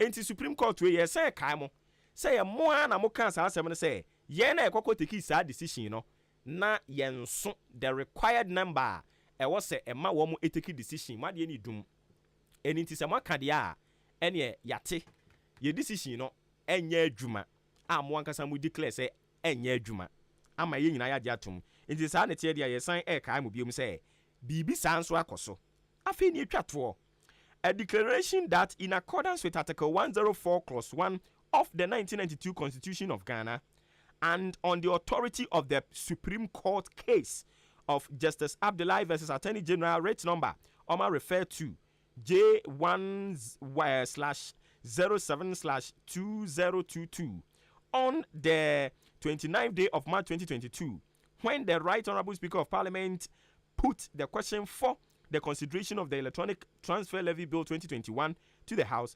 Parliament lacked the required quorum to vote on each clause of the Electronic Transfer Levy 2021 before Parliament.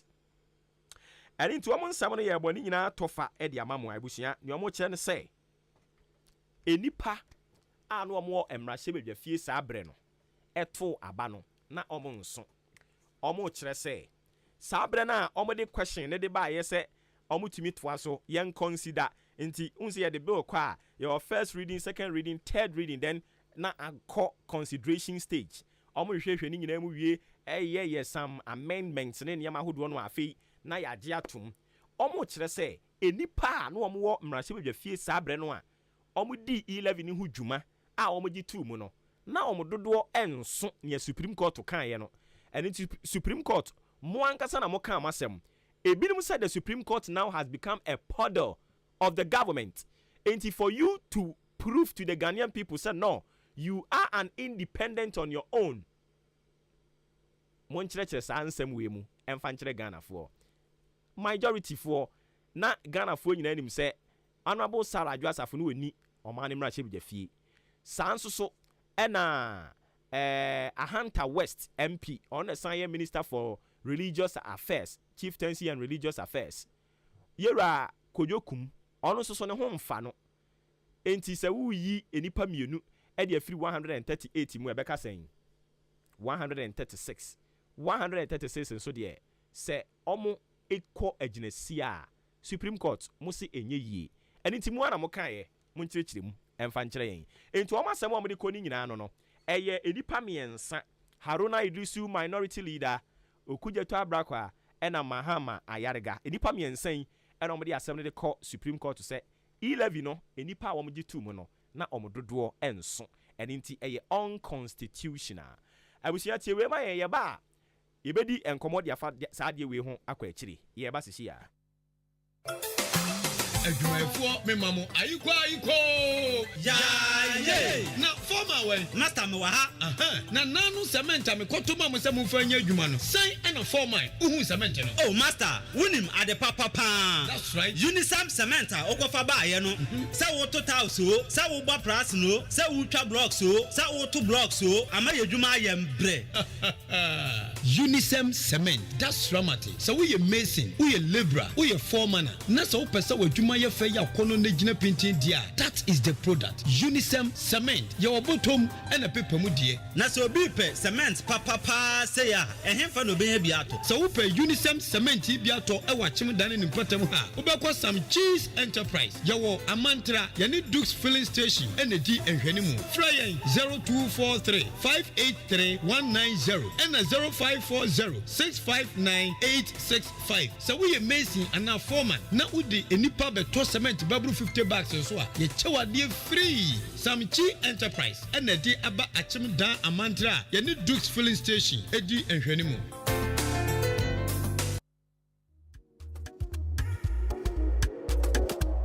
Malaria ya banana druna bo tenate. Fix Herbal, the Fix Mala mixture. Wa boni pitu, wa boni bede. Na otu malaria se prekupe na aba. Se wuti yo wenuma ato. Wa powder sisi wiye.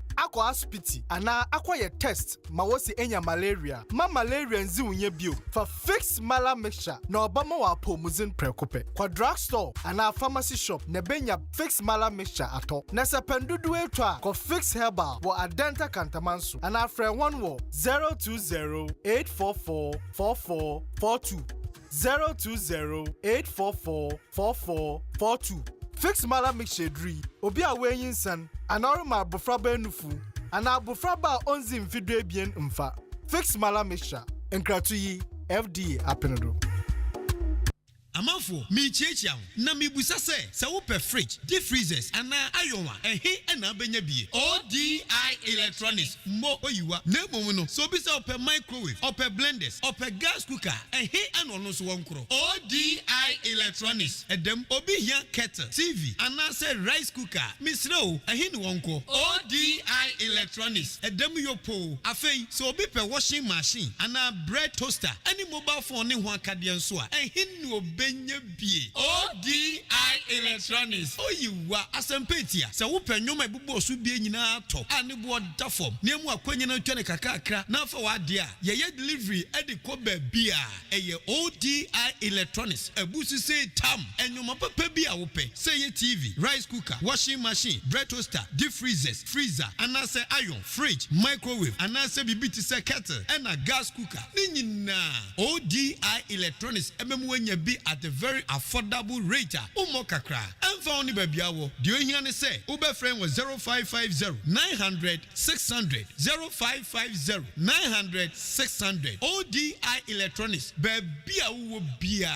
Utua ka wiepe. Ye delivery at the mouth. Open so a ubetima be pick your product. Ewa henkan 93.3 FM heya. ODI Electronics. Ye boy. Ghana adisie. Obuoba Ofori Amanfo emamo ache edeba ahinkai 93.3 FM. 7 minutes after 9. Na lawyer Emmanuel.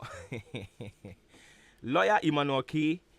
Jan osi na ukra wo chen lawyer wa kire de mu kama pa. Yo mate Richard Afeji osi Ghana kura edieni. Etwo wa ha, etwo wo bia. Asembe nkrani oso oboba koso na eye de oye ne je ho meti odi free achim abenase fee clothing ena odi we ebaye yenko na ye ne nana yawo entwi buasia ko ekọ akokasa ono no eye executive director de ma Alliance for Sustainable Development and Participatory Democracy nana otimi nka apomba ko de me ton kapa me ni ame hoye Enra mijiri se ohwe omampanyini ne nsem ode ko me mra se bejafie nyame adama efie. Oh okay enti we reaction ne sen na wo hunu no faaye yo jidin kan mechia motifo ne achemman ne babia mutima mo studio ho nyina yekunu din de with the correction kakra Alliance for Sustainable Development and Participatory Governance. Yedin kan minua adwumadi a course yi ya de asebio Ghana Constitution and a shema mpanyin se woye wo address the nation na am say your constitution of the nation ye oman no ye tebia yiwu so ho ye tebia yiwu ntebia no efa security ho efa yisika sem ho nyima bebri ade bia na ema ye Ghana fo no eka ho asem na wo hwe address na mpanyin ma ye na or touch all aspects of the economy and all areas of the economy. Na adia ba ko a wo kan ye fa COVID ho say omo pese omo ma local agency e produce domestic vaccine for COVID by 2020 January 2024 no I think say a check price and katada dan ya room na papa no if can simplify agenda 11 e would be 3 or 4 more no na agenda 111 no so okay page 4 no can bro you say Mr. Speaker I have to report that like all major construction projects it is evident that the initial survey we gave for the completion of the agenda 111 was overly ambitious so what was agenda 111 no see no omo atumi ashe emu aduwotwe nson that is 87 o ma sha ase out of the 111 no na the aka no so the omanya challenge kakra ewo ensase ne nyama aka ho so and I was say it was overly ambitious na say oh can say kwan o mo fast so meet me wi ade no emerom ka so meet me wi no am say omo dwen brosa na nya saa na tie na we ya ade say politician du ba bi a yidi nokre e ka nokre charity mamfo so asemu ya me kan ne de no na ma dwen ne say e kwantia ba me bai na mahu say kwan ewa because oba ye here chieftaincy disputes over land litigations ni ade no ze unya nya asase na aka so kusi dan wudi agora aban obebre pi nti eho no omeyehu ye but say by January 2025 no na omo timi awie wo hwa okan bibi so far impact of the Ukraine and the Russia war on the economy ho na me wo question kakra bisa say Ukraine and Russia for ntokoi say be eba e bosme mini nyamai eba nya nche kra enti say wo kan bibi about Ghana economy ba bi say yedru ni ahochra yi wo mu a at least before the Ukraine Russia war no na ye dollar no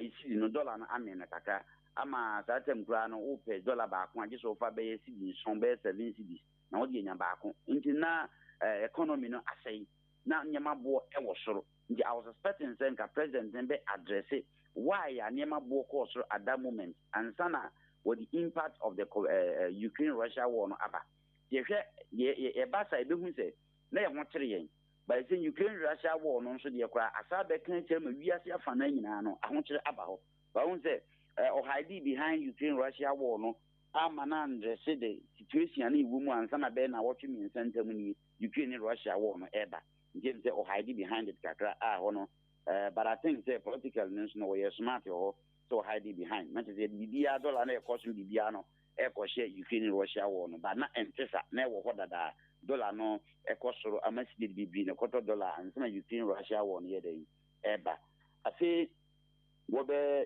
so bibi mu wo TVET education ho na TVET education no ye tene se o man bia sabio ye pesi develop ana etumpon no just technical education no ye de hu mu yi na technical education na me bi atwam ko na nipa adwene se eye adesua na ngomosua bi e wo mani po mabon but there be ameka technical education is meant for nkofo asabi all the three domains of learning affective cognitive and psychomotor no or multi issue because technical education we use all these aspects and domains of learning nti eyade eboa mo man tum pompa nti say ya ye niamba ye ho so aye mani padodo na hu say technical education ehia no e was say apart from school dan no and can you come out with the strategies to intensify the sensitization for parents and even school people to understand and appreciate why they should take their children to these diverse institutions. So now technical education, no say was about 34 BUA. They want to refurbish it. Yeah. Now the tenants are buying intimate normal technical education. Said you will see normal secondary schools, you know, because technical schools need your case we see we have equipment, we have workshop, no near there, ne board, the capital intensive.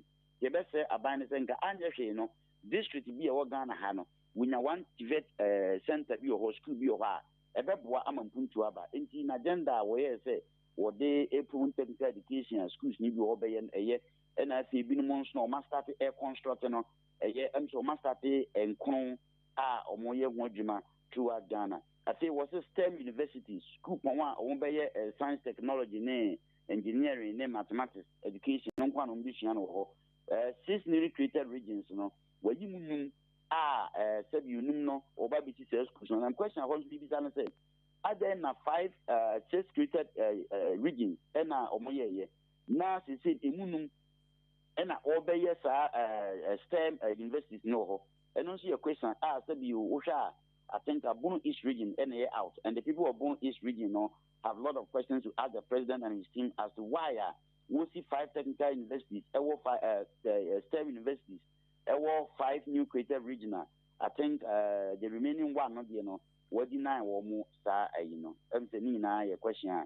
Then planting for food and job over pay 7 and not the agenda don't ye the president in charge here one dam one this one dam near the a but planting for food and job no question Tanzania I feel and it's a policy I'm against and come or come out and review policy no na sɛ wasakyerɛ mu so wɔyɛ furo because yi a mɛka sɛ yɛkra gye fi Burkina Faso yɛkra tomato fi Burkina Faso yɛkra nneɛma bebree ɛfiri neighboring countries nti sɛ planting for food and job a adɛn na ɛwɔ sɛ nneɛma bɔ yɛ den saa ne yɛkra firi outside nti ɛm sɛ hɔ no deɛ question kakra wɔ hɔ a madwene sɛ mampanyin ɛhɔ no wɔsakyerɛ mu kakra a ɛyɛ then tourism nso no ɔbɔ so a ɛm sɛ ɛno nso bɛboa yɛn now me nua ma menka ayi baako mfa ayi ho wokɔ page 9 a ɔkan bi fa Ghana card ho Ghana card no deɛ agenda na nkɛyɛ but ɛno nso no implementers any people in the IT sector na feri yɛn because me nua ɔman a yɛpɛ sɛ yɛtu mpɔn nipa tumi sɔre 6 o'clock kɔtena a line so sɛ wɔpɛ Ghana card everywhere anwummerɛ until now people have to queue ɛwɔ sɛ nipa queue na nsa wɔnya Ghana card enti yɛntumi mfa mechanism bi a Ghana card ne nya no sɛdeɛ wopɛ passport a wokɔ online kɔyɛ entries bi ewie wokɔ ya ne yɛhu yɛntumi nyɛ biribi saa a ɛnnɛ meka sɛ nipa sanla ya ansa wɔnya Ghana card na wawie no nso no wo phone number nya yɛgye wo fingerprint na wɔ hɔ a Minister for Communication for see phone numbers. I was also register phone numbers. Then sniper ko sunlight Ghana. I think is it near my and their development practices. Ya didn't see a better see a tune pong. And some ye na a chain battery. I then Ghana card. Yeah, you share over 3-4 years in here. I two Ghana more a Ghana card and one more. Yes, still yet that's what you dinner. Nipa ko sunlight 24 hours. And so with your Ghana card. And what you are, what's your sunlight and so register of card with some card. What kind of Ghana is this? And not dear Mampani Ankuyi Ghana card 170 idea. Ankuyi Kra di Mampani and her coin beer or Befaswa or Belgi. I see. Then finally, on the issue of e-levy no so dear Bema Debia me cancer me and Casa Mitiano a tour and atavation idea me support pa.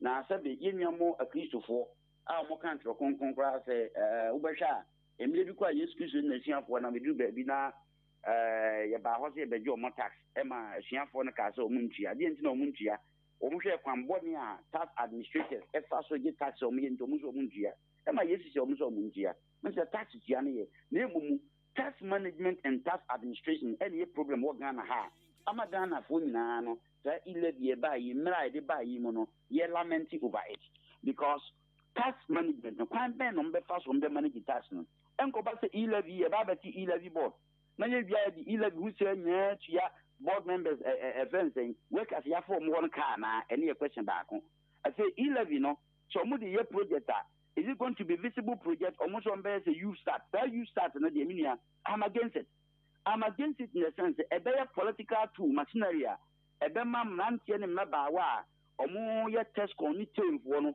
uwie sukuu a wati nafa as a fokum ni aboa wo eba sa emwa nti sa you start na de emwa because na yete yin why MPP NDC ba kun youth employment aye MPP NDC nti so ko fa you start na ye e-levy na ba betua no who be fa you start a big board no ande na ke say mo be ya ma politicians na for advantage of that money no e dia build mo.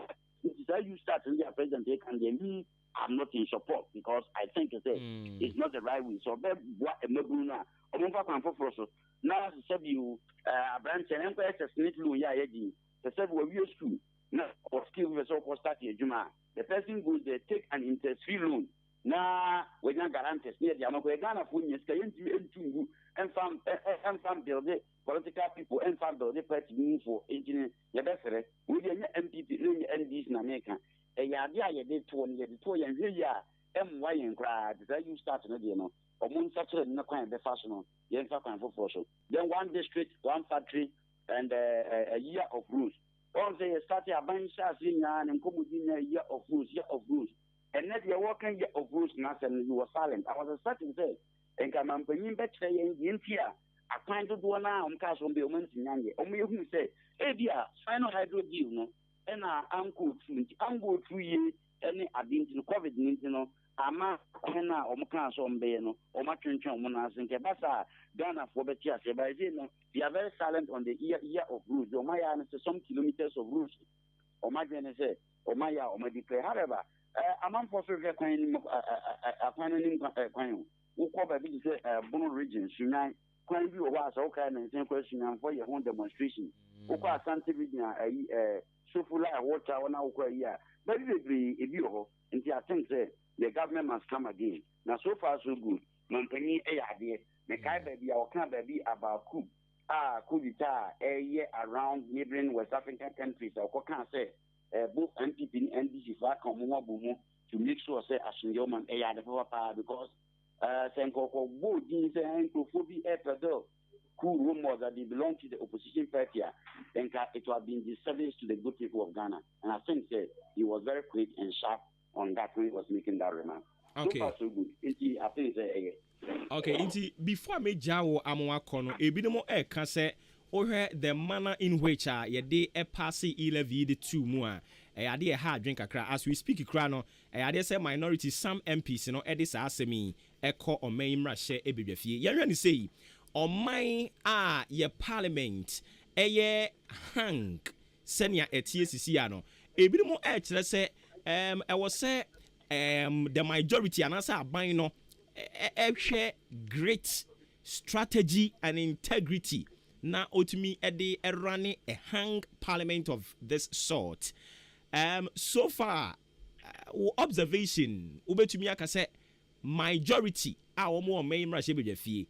Sanya mami and Sam can yet great strategy and our fee a integrity. I this sustaining a hang parliament of this sort, Omo abo home ding and our compromise. Minia, yes, and say, let's start MPP first. Look, MPP are buying. Mufan Chemi, with your quote unquote, people in government, they are not serious with issues. Look, that e-levy by people MPP for DNT, I was the e-levy. A room and was a month for resistance and a my town hall meetings. I didn't see the money under such a policy, money under the annual stakeholder consultation. Now, media for Asia, before the need for the e-levy. Now, money, all people within the economy, Asia, you near the back, the Diatumo. When I'm fast into e-levy, about one day with the back parliament, and tell you do, and for it, because I'm not cast network, yet to see, will be a bit too much heavy. Because English, which money at my quadribution from my tax year, no more, no more, at the build on my quadribution fluent, a papa back, kind of fast or more than and yet. Now, the management of the parliament, the German ambassador said, in fighting within MPP. And I'm a problem because who hang parliament. I was say members of parliament are more majority side and Tembiano, we are prompt and pontua. But we didn't manage or move within the party. In parliament, the other things be a air caution. Need now what you are wanting, what they are. Ubedi Binimatanzo, I just after you say, a cemetery, you see. And so there's an infighting. Be a was say, 1324, then Omuna, Dagina, or more clear, and Omana, they will pay a price in the next election, 2024 in the crown. A bear basa because infighting the doors. I was almost solving those problems, and I have set to our parliament. Now, MPP, NDC for also move parliament. So, already done, I'm opinion. They said you make a decision, and I have for me call parliament. You can say NDC for C or MPP for C or you can answer this percentage or number of people present here is near the Etwaba. It is already the number of people present at the parliament as at then. No, I'm for me call. I'm with you. It's a conspiracy theory. I mean, making an answer. It could be say NDC for no. MPP for ultimate lobby but for them to accept quietly, only disappoint all members based on the way who did So why don't we work out? You work out there. The people will think that we did something honorably because most of the members back and I'm council ever. The number no echo court no I'm council back. You could have delayed the process in parliament because it's obeyed you. MPP for Amfaka and for yare and Parametroba. They could have delayed the process and if I not call court on delay case you friends and parliament opposition Obeba. But man yet no work out. Not just to me, no conspiracy theory and they were lobbied, but in order to please their people, any moment in court. I see, but sir, to do a follow up to sa decision, taking, as we speak, sir, there were 3 MPs. They are in Supreme Court over this same issue. Exactly. They are in Supreme Court, but you say judgment Yamaya for now, BBC one. And I love the way they say Ghana has 2 minutes in Supreme Court. And said things will be in order because you Ghana Parliament for against the Supreme Court. I know Supreme Court cannot control them, but they are not beyond the constitution of the country. Said the union ruling you know, some call the Supreme Court. It's good for the democracy of Ghana. Okay, my final question na minya one kokra. O hwe omampanyini senia o deliver ni message. Afei senia both MPP and DC MPs. Omo nyina comport wo mo ho no a. Would you say because president, you know, experience as far as politics concerned, and he was able to whip both the political device to the line, and the man as a bit of sanity parliament, you know. Sanity in parliament, you know. Parliamentarians, you know, because of complaints that the good people of Ghana, you know, constitutions, more of them is the idea. Put in place our parliament, and I'm sure the mom comport on because no Catholic parliament say Timamufunian are getting disappointed in the parliamentarian because of kind of first conduct or mono. Imagine me say, I don't pension of one Casano, they are rethinking and they organize themselves well. In fact, the mom and say, well, this is not the first time I call. In the previous time I call, we didn't have this idea, but then Parliament Basabasa, you know, man for kind, I think that can only a man. This kind of comportment in the by. Edu baby you some company all can rose as someone no more you know or then in sa call ne ni a say omon fi omani ombe hu no so edu baby na eboa ema tension ba fam won. Oh yeah, communication there edu baby I was say him work ni ade ba mu a e be yi tension every mo. The attention is one of the strategies for we here just to at least bring the people on board. India is one of the best skills omoye because my mom for temperament near the go for mobile class, and you do baby grana. You which made the interested the Caribbean and Ebemu. So I may say, oh, Papa, in finance ministry or parliament there. Said we wish to need you. None so bad. What for 5 minutes to Bibles, no, can't see near the. But that can be what's your position? We are a majority, we are minority, we are also quite sorry, and I want to the Bible night. Yes, you are very religious. But you can't convince you because you are very religious. You just know what say. You can be a witty, Bible master now, or can be a non out our home. That is communication skills also matter if you need tempest to calm down in such an environment. Okay, you run up here, that's Sibibre. Inti yane nana yaw entry crime wesia kun ena ekotwetwe en komono oye executive director Edema Alliance for Sustainable Development and Participatory Governance ena yene ne kobo en komo ohwe wo mre no asima no aduonu nson 27 minutes into 9 a.m. still live on Ahinkan 93.3 FM me pacho jumadi agusu awutie no eye Maakye ofremi Obuoba Ofori Amanfo na mame any adansi we mfa o fix herbal edi enromi ensa dia babonten so ye wo man capsules ye wo mala mixture and ye wo arabella ointment na mame mfa no wan na menka ho asem kakra o fix man capsules no ye mema dia na debia ye be ma so se ye ka ho asem no ema no na o ma gya adansi no mu di o mo se mema ne ntena se san se wo mo ena eso eba mfaso edema wo mo nti omo gi adanse na no mu di ne kama e ba to ye bema na empem untumi enni mensem a wanim eye agu ase e ba sa wo ho ahiahi e te se kai sesi kwan ho na ano no ne kakraka no no ho ahi kakraka no no nti ye kanfo fixman capsules e di amount se untumi capsules na ye wo syrup e wo ho fix mala mixture so eye malaria dru kese pa na nsa ye nsuo na hyase a egugu no 2 minutes bia na malaria enemu anything ye can for fix mala mixture no e dia ma ho wanumu atu ntumi didi why basa why mere ya adwuma kakra bia na why mere fruit risiko si una ase ojo ho enye ye can for eye mala mixture no e dia ma ho na ointment ne dia wo de best rasra e be ma we dia no aye kama hana e je se akola foforo ho no na je se wani age kama pa mpacho eye arabella ointment no e na me kan for dia ma ho enuru akese miensen upe bi ato a wo be call both chemicals ono no konkran no akofa bibire no anu de be gu ho ntini doso promo no eye both chemicals achem odan main lorry station ye bebe bi eton kokko e wodwa no e ho no mo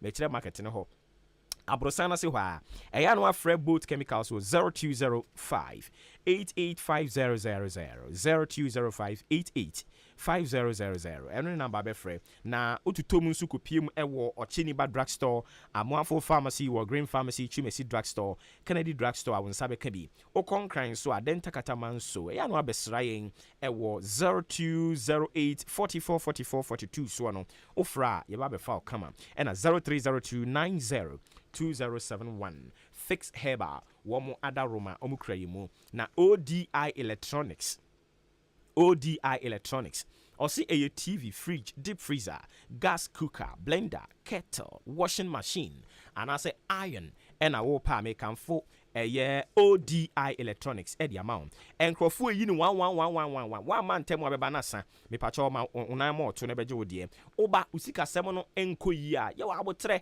yɛbɛtua ne kakra ɛno no yɛyɛ frɛ no sign down ho policy wotua ne kakra wie w'ani bɛba ho so woatua wia bɛfo adeɛ de kɔ woba ahenka no fm dankɛsie mu a yɛno ɔmo nyinaa ɛwɔ ha 0550 900 600 0550 900 600 Soboti enso boa yɛn yɛde akakaduro hwentia pɛprɛ meko ne abrɔbɛ ɛne yɛde afra ne yɛde ayɛ soboti ɛyɛ kama utobi no mo ebe boost wo immune system no ama dwumadie bi a wudie no nso so atimi anya hoden de adi ɔmanfoɔ bɛkɔ ante adwoa ɔno no wɔ atemodan Roman Our Lady of Fatima soro ho nyina no yɛ maame ɛna wagye bi a odi ho dwuma ɛwɔ hɔ oba Frimpon Enterprise nso ebi wɔ hɔ Mary Nkrumah Enterprise ne amofrɛ na aboabo supermarket no okɔ hɔ no mo a wonsa bɛka bibia wɔ hɔ Soboti nso so ɛwɔ hɔ ɛyɛ na wahyɛ ne nso ɛde amame oba henka na fam yɛ adwuma mu ha nso a onsa ebetumi akabi na K Asenso Limited say enkonya papa na wopɛ ana quality wooden chairs ne yɛde ennua na ayɛ ne nyina ɛyɛ K Asenso hɔ yɛwɔ shelves nso a ɛyɛ book shelves wobɛki document ne nyina ɛwɔ mu ɛne nti bra yɛ hɔ na wo nsa nka biɛ mo yɛ asɔre mo yɛ school mo yɛ dwumakuo bi wopɛ sɛ yɛ customized ma mo a mo nso betumi ayɛ ne saa circle adabraka of Iran Clinic kanehyin so bɛhunu yɛn ɛwɔ Flamingo Road Zango Junction ɛyɛ no afrɛn wɔ 0302 257209 0302 257209 and a 0302 919739 home of quality office chairs and bookshelves AK Asenso na ne krakra mu no achim abowabo Royals Association nyankopon yadoma wo kyena ena oman adwuma no ebekoso ye tonsa de afre achim abowabo ni biara se wo mra eye Deba Grounds ho no mo adwumadie be na ebekoso ho ye besiesie Deba Grounds ho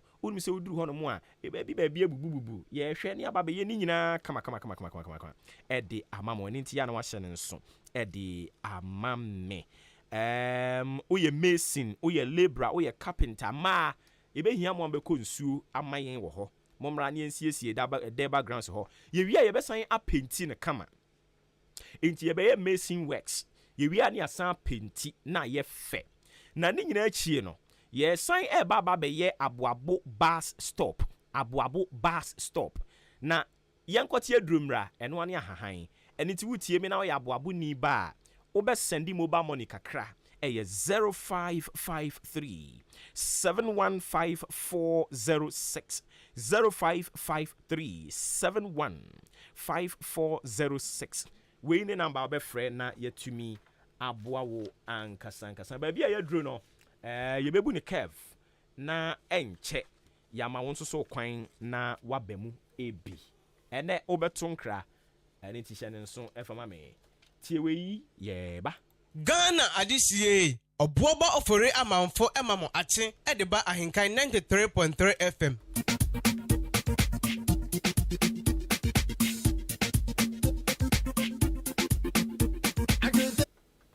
Fellow citizens, I ask you to be citizens, not spectators, citizens, not subjects, responsible citizens, building your communities and our nation. Let us work until the work is done. A 0201944485 and a 0554820910.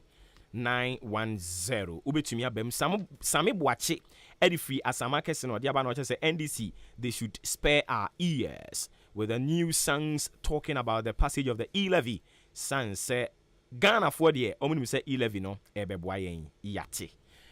Udin any baby akase free. Hello. Ebi apomboko de. Apomboko anope. Wada roma yintie we. Ntia wa no pen che tie fo nyina no pen.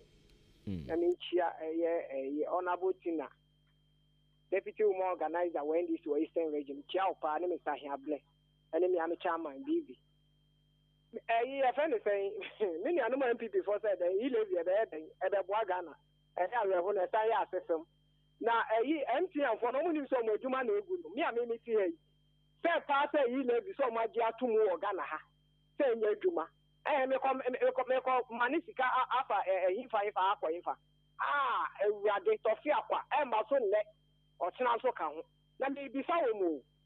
He live, you know, or Mampenina Nado. On tax mobile money for no. On the empty on job tax. Ye were gonna assemble on my penny, Navedia Chilebekai. Chasaman Casami Tom, who I Buabo, on my penny, another member bonnet for cankas and run your cocky kai. In someone to me and no Regina Soka, so I are quiet. Or now for the other than on my penny, another by why I'm mamma. Maybe my say, and my Besene Gano, come out from bar, now from bar, and go from by a rubber. Some say, Minnesota or Tuaba. What's the study said disappointed on a about Tuaba at the amount. One more MP. I thought this idea way to I want to do man bremo. So who are Breno or Quaco cannot he lives and the Babe says Ghana. You walk both sides, I your timber. Manganese, yes, to petrol, Ghana. Petrol, no, yet to the petrol at on Ghana, or Mantaniba, also one district to one factory, or the Juma bread and of a Juma away, and if you get to bottom, I get this one now, I jab on a boat. Nothing, no, I am not suffering here for come and not to know. All the say, yeah, Nakasa money. What about not some fear in a way? We not shame my Ghana. Evidence in the Nunu Namada Ghana year. Now, binds a son, sir, and this are by power. Almost so many for near software, and central for no more position. Almost money in our Ghana. I'm not so can't say that you can hear the Jalico with you. That is someone did not find that share. And then you live in I GM, say. So I say, he lives in that black on my Ghana. We have to pin us a walk at what you tell when you go at him. Okay. Yeda se ma obi nso emre bi yeda se bebre enkra de wotoa na wa ma obi nso abetu bi na ye kama ni ye kwe ni me pa cho udi ni be akasa free. Hello. MP. Maakye usu o. Nyame adom na wonso e. Adom ne Bible. Yeda radi ase. Yentio. I was on with the Diana nearby you. Aba when you see a say, Aba. What the Aba? Mpacho you. Okay. And I said, empty for the Munganjo or my Jumabi. You are maybe say empty Mumu. We make him be disconnected. And movie. Now, me pasa send you be a me for him. Miana. Oh, yeah, the other friend, my pastor, my budget, and you yate. Oh, well, I asked now, no. I said, if I can't create.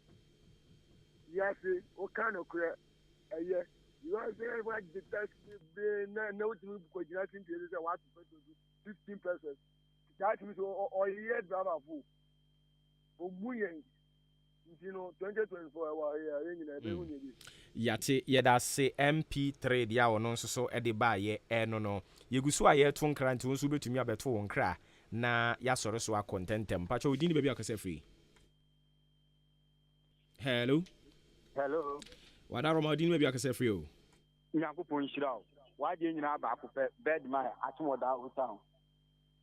Okay, yenti you bedman yo openi me de me friend man chia wo dia na maye nipa bone na me shira wo maame ene odan kena na me tia ma de nyina ba ko page 1 nipo yoyo e bi otie bia me shia me afi ko ma se mo so di se me de nyankopon ase yi 11 aba nti Ghana for one be solid bia for Ghana card na ko Ghana commercial bank o si yi 11 aba nti se o ho chinto be yiska e vi se je gold wo ho ama wo ho timber wo ho ko wo yi 11 aba peso wo yon so wo ho nti Ghana ji ke bo sin bi twi obi aka nti obi aba soli a onko bank Ghana commercial bank to for yiska adai Yeah, bread, yeah, bread. Master, you say, Uber sending me the car, Mimi, you send me car, Waboka. What you framing? Yamanga can't cap or about it. Why? You go to 10 years. If you're 1 million hours and on bet, yeah, not the middle of your Ghana. Master, only I'm here, my what? Nyame and council, how much would you need to be free? I want you to go over. I'm going to you. I'm sure you're about you. I'm trying to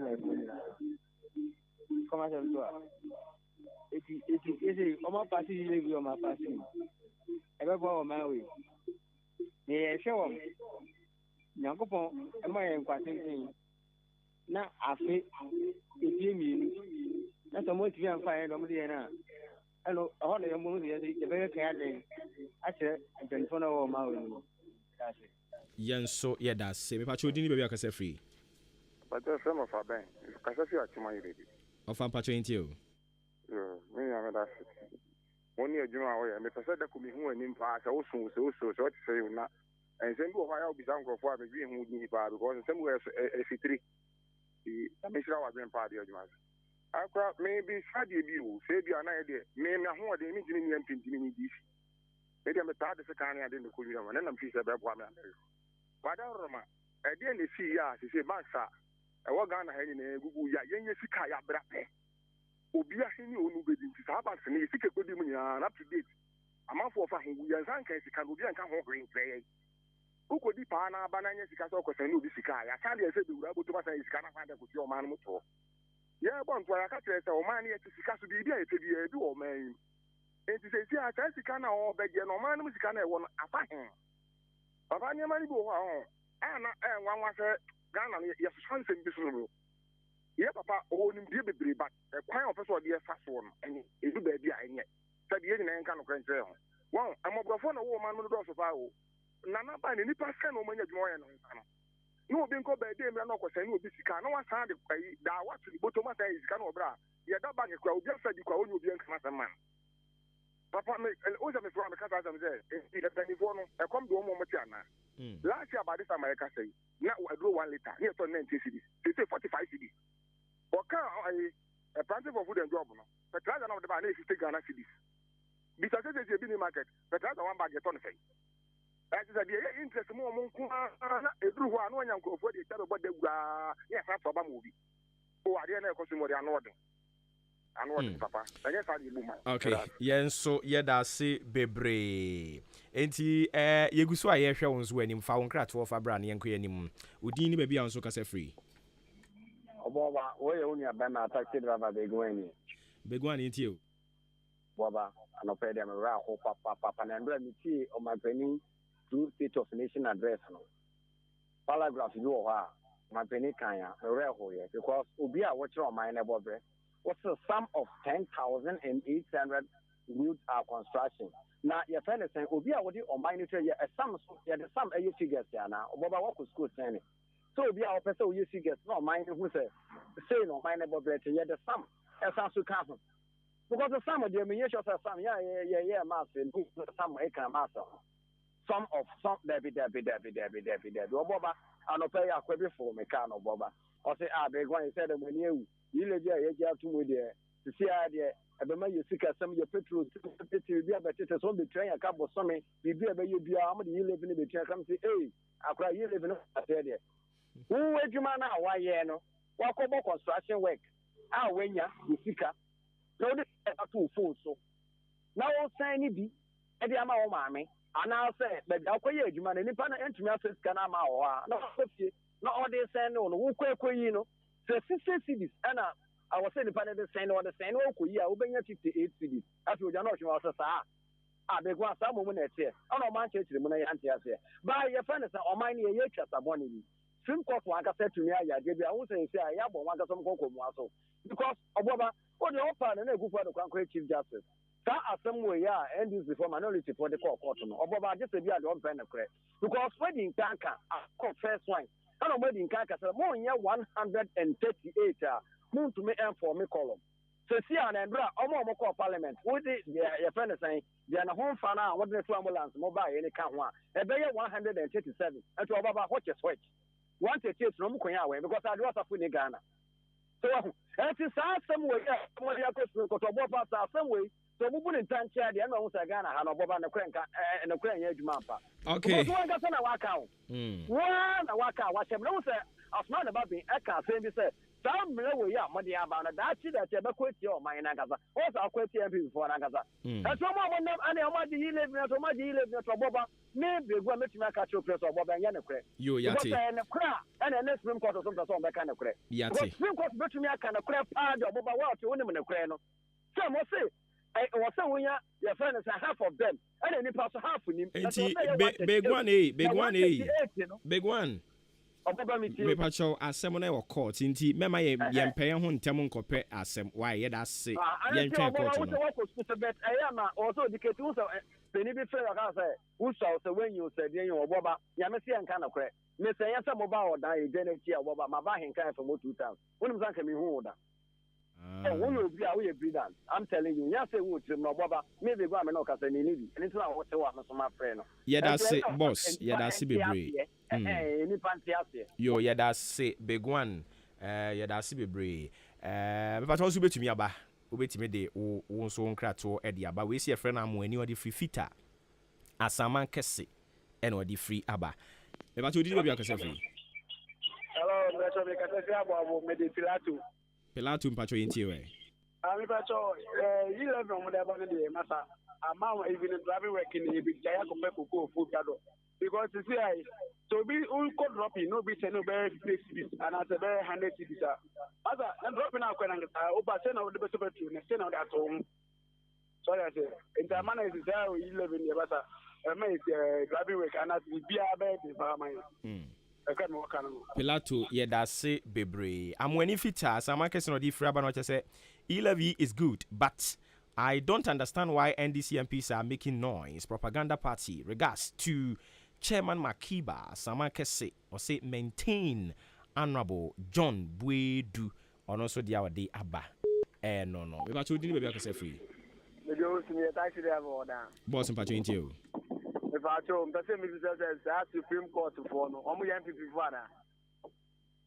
Because I say, DB, I'm favor MPP. Me name the reason why I tell me yes, I live here, or Mama MPP for just media. Sabi, Yancy be anymore ever.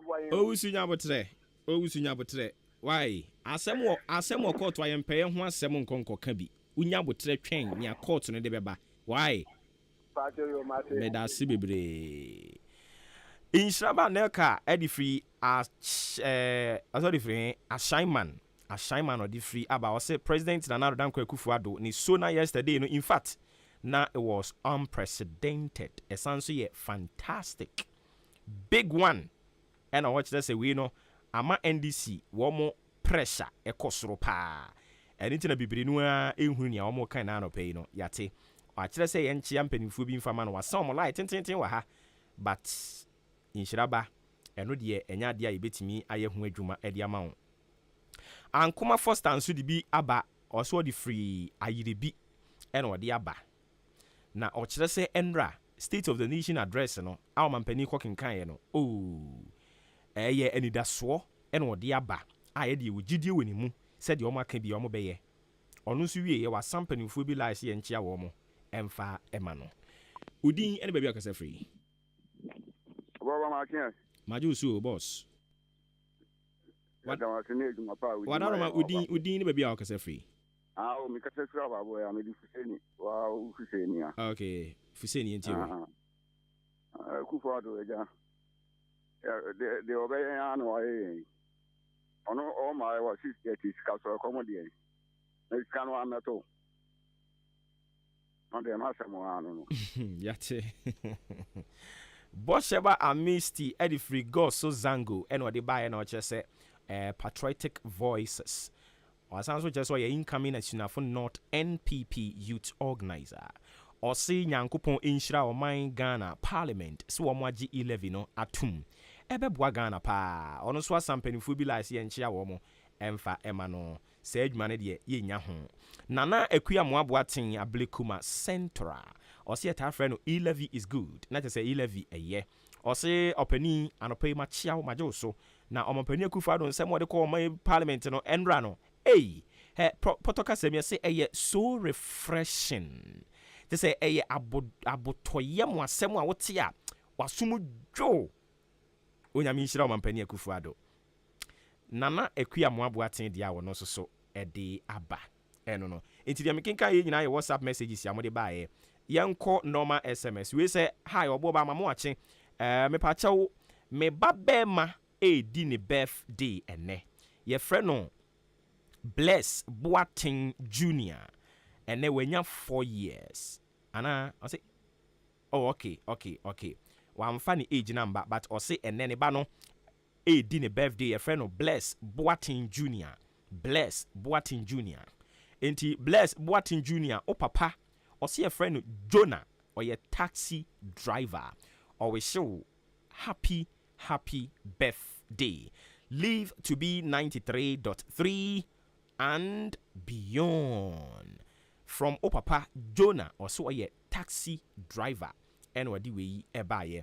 When you say Obuoba mama achi o an kan FM na matisa wo kan leap asem share best bosome nwatwe nie leap no yenya o yenya. Hey, are you sure? Okay, you be check ya here. You be verify. You be verify. And once I raise mobile money issue ne dia ba awoche say omo de omo be gya ni nyina yusu. O se a friend no ABM.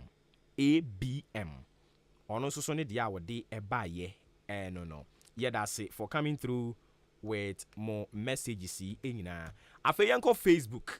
Some I say baby, I'm de fa baby WhatsApp normal SMS Facebook nso so mo de fa ho no mo de ba ye be kenkan de amamo ye live nso so e wo YouTube nso so ye ahenkan 93.3 FM and into ko ho no mo so so abetimi de wo comment no ato ho ye be kenkan ne kama e de amount and into ye ne sa na yen kenkan fa amount already omanfo bi a omode de akọ ho no mo no ma menhwe na memfa bi nka ho emfa emma wo mo on WhatsApp mo amode mo comment na fa ha no messages no we he Crispo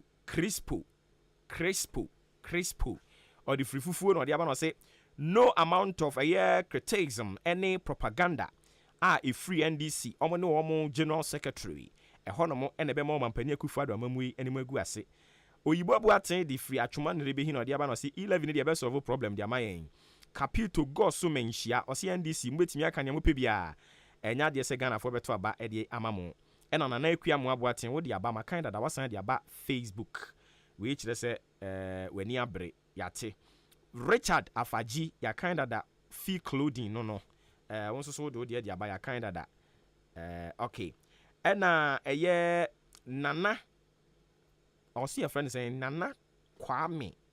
Is it Jemfi? Oh, okay, Nana Kwame Jemfi.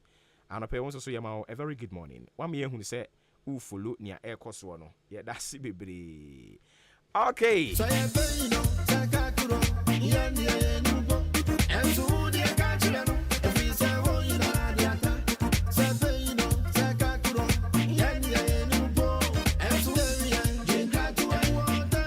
And now I want so birthday udini e bebre.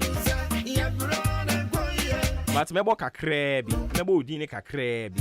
Nama we show happy birthday.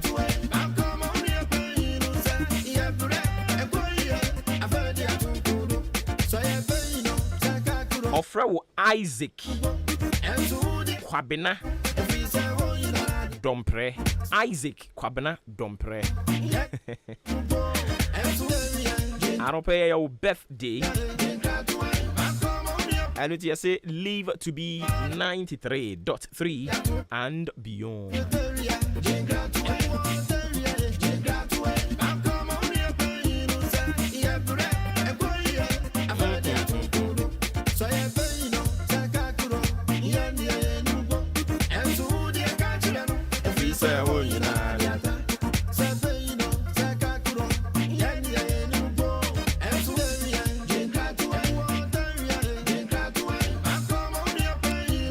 Roland Aqua Ediaba ono so say hey aban yi die nyame no nukure ni o hwe bosen a wo mo abro sika bebre a wo mo agye nanso still yen hye dan hunu hwe no a Or to say, very, very ridiculous.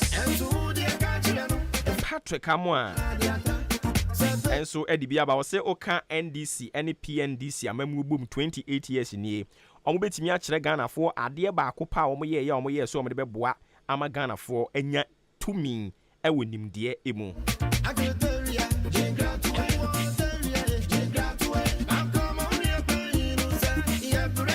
Well, messages, you know, a baby bidiwaha, yeah.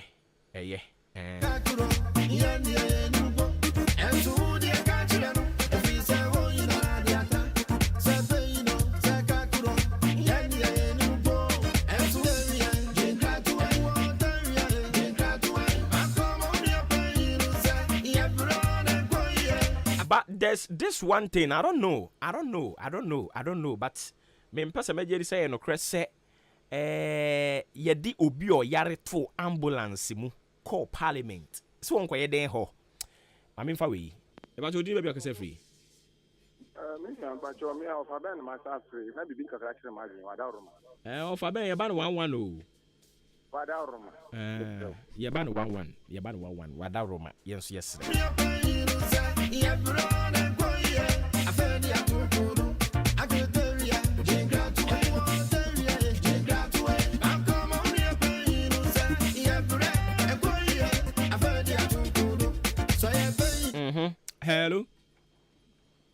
Hello. Too bad. All right, into the course in so Eddie see how no more. Na fe ayana ya sorry so.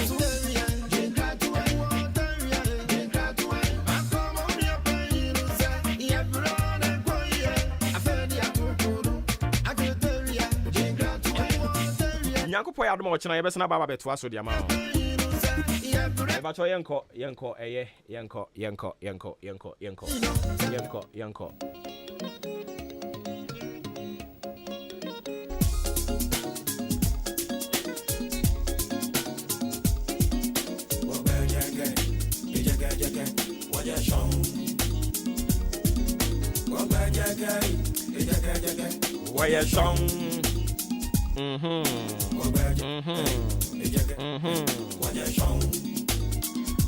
Okay, I don't see also then Asare Bedman. I see.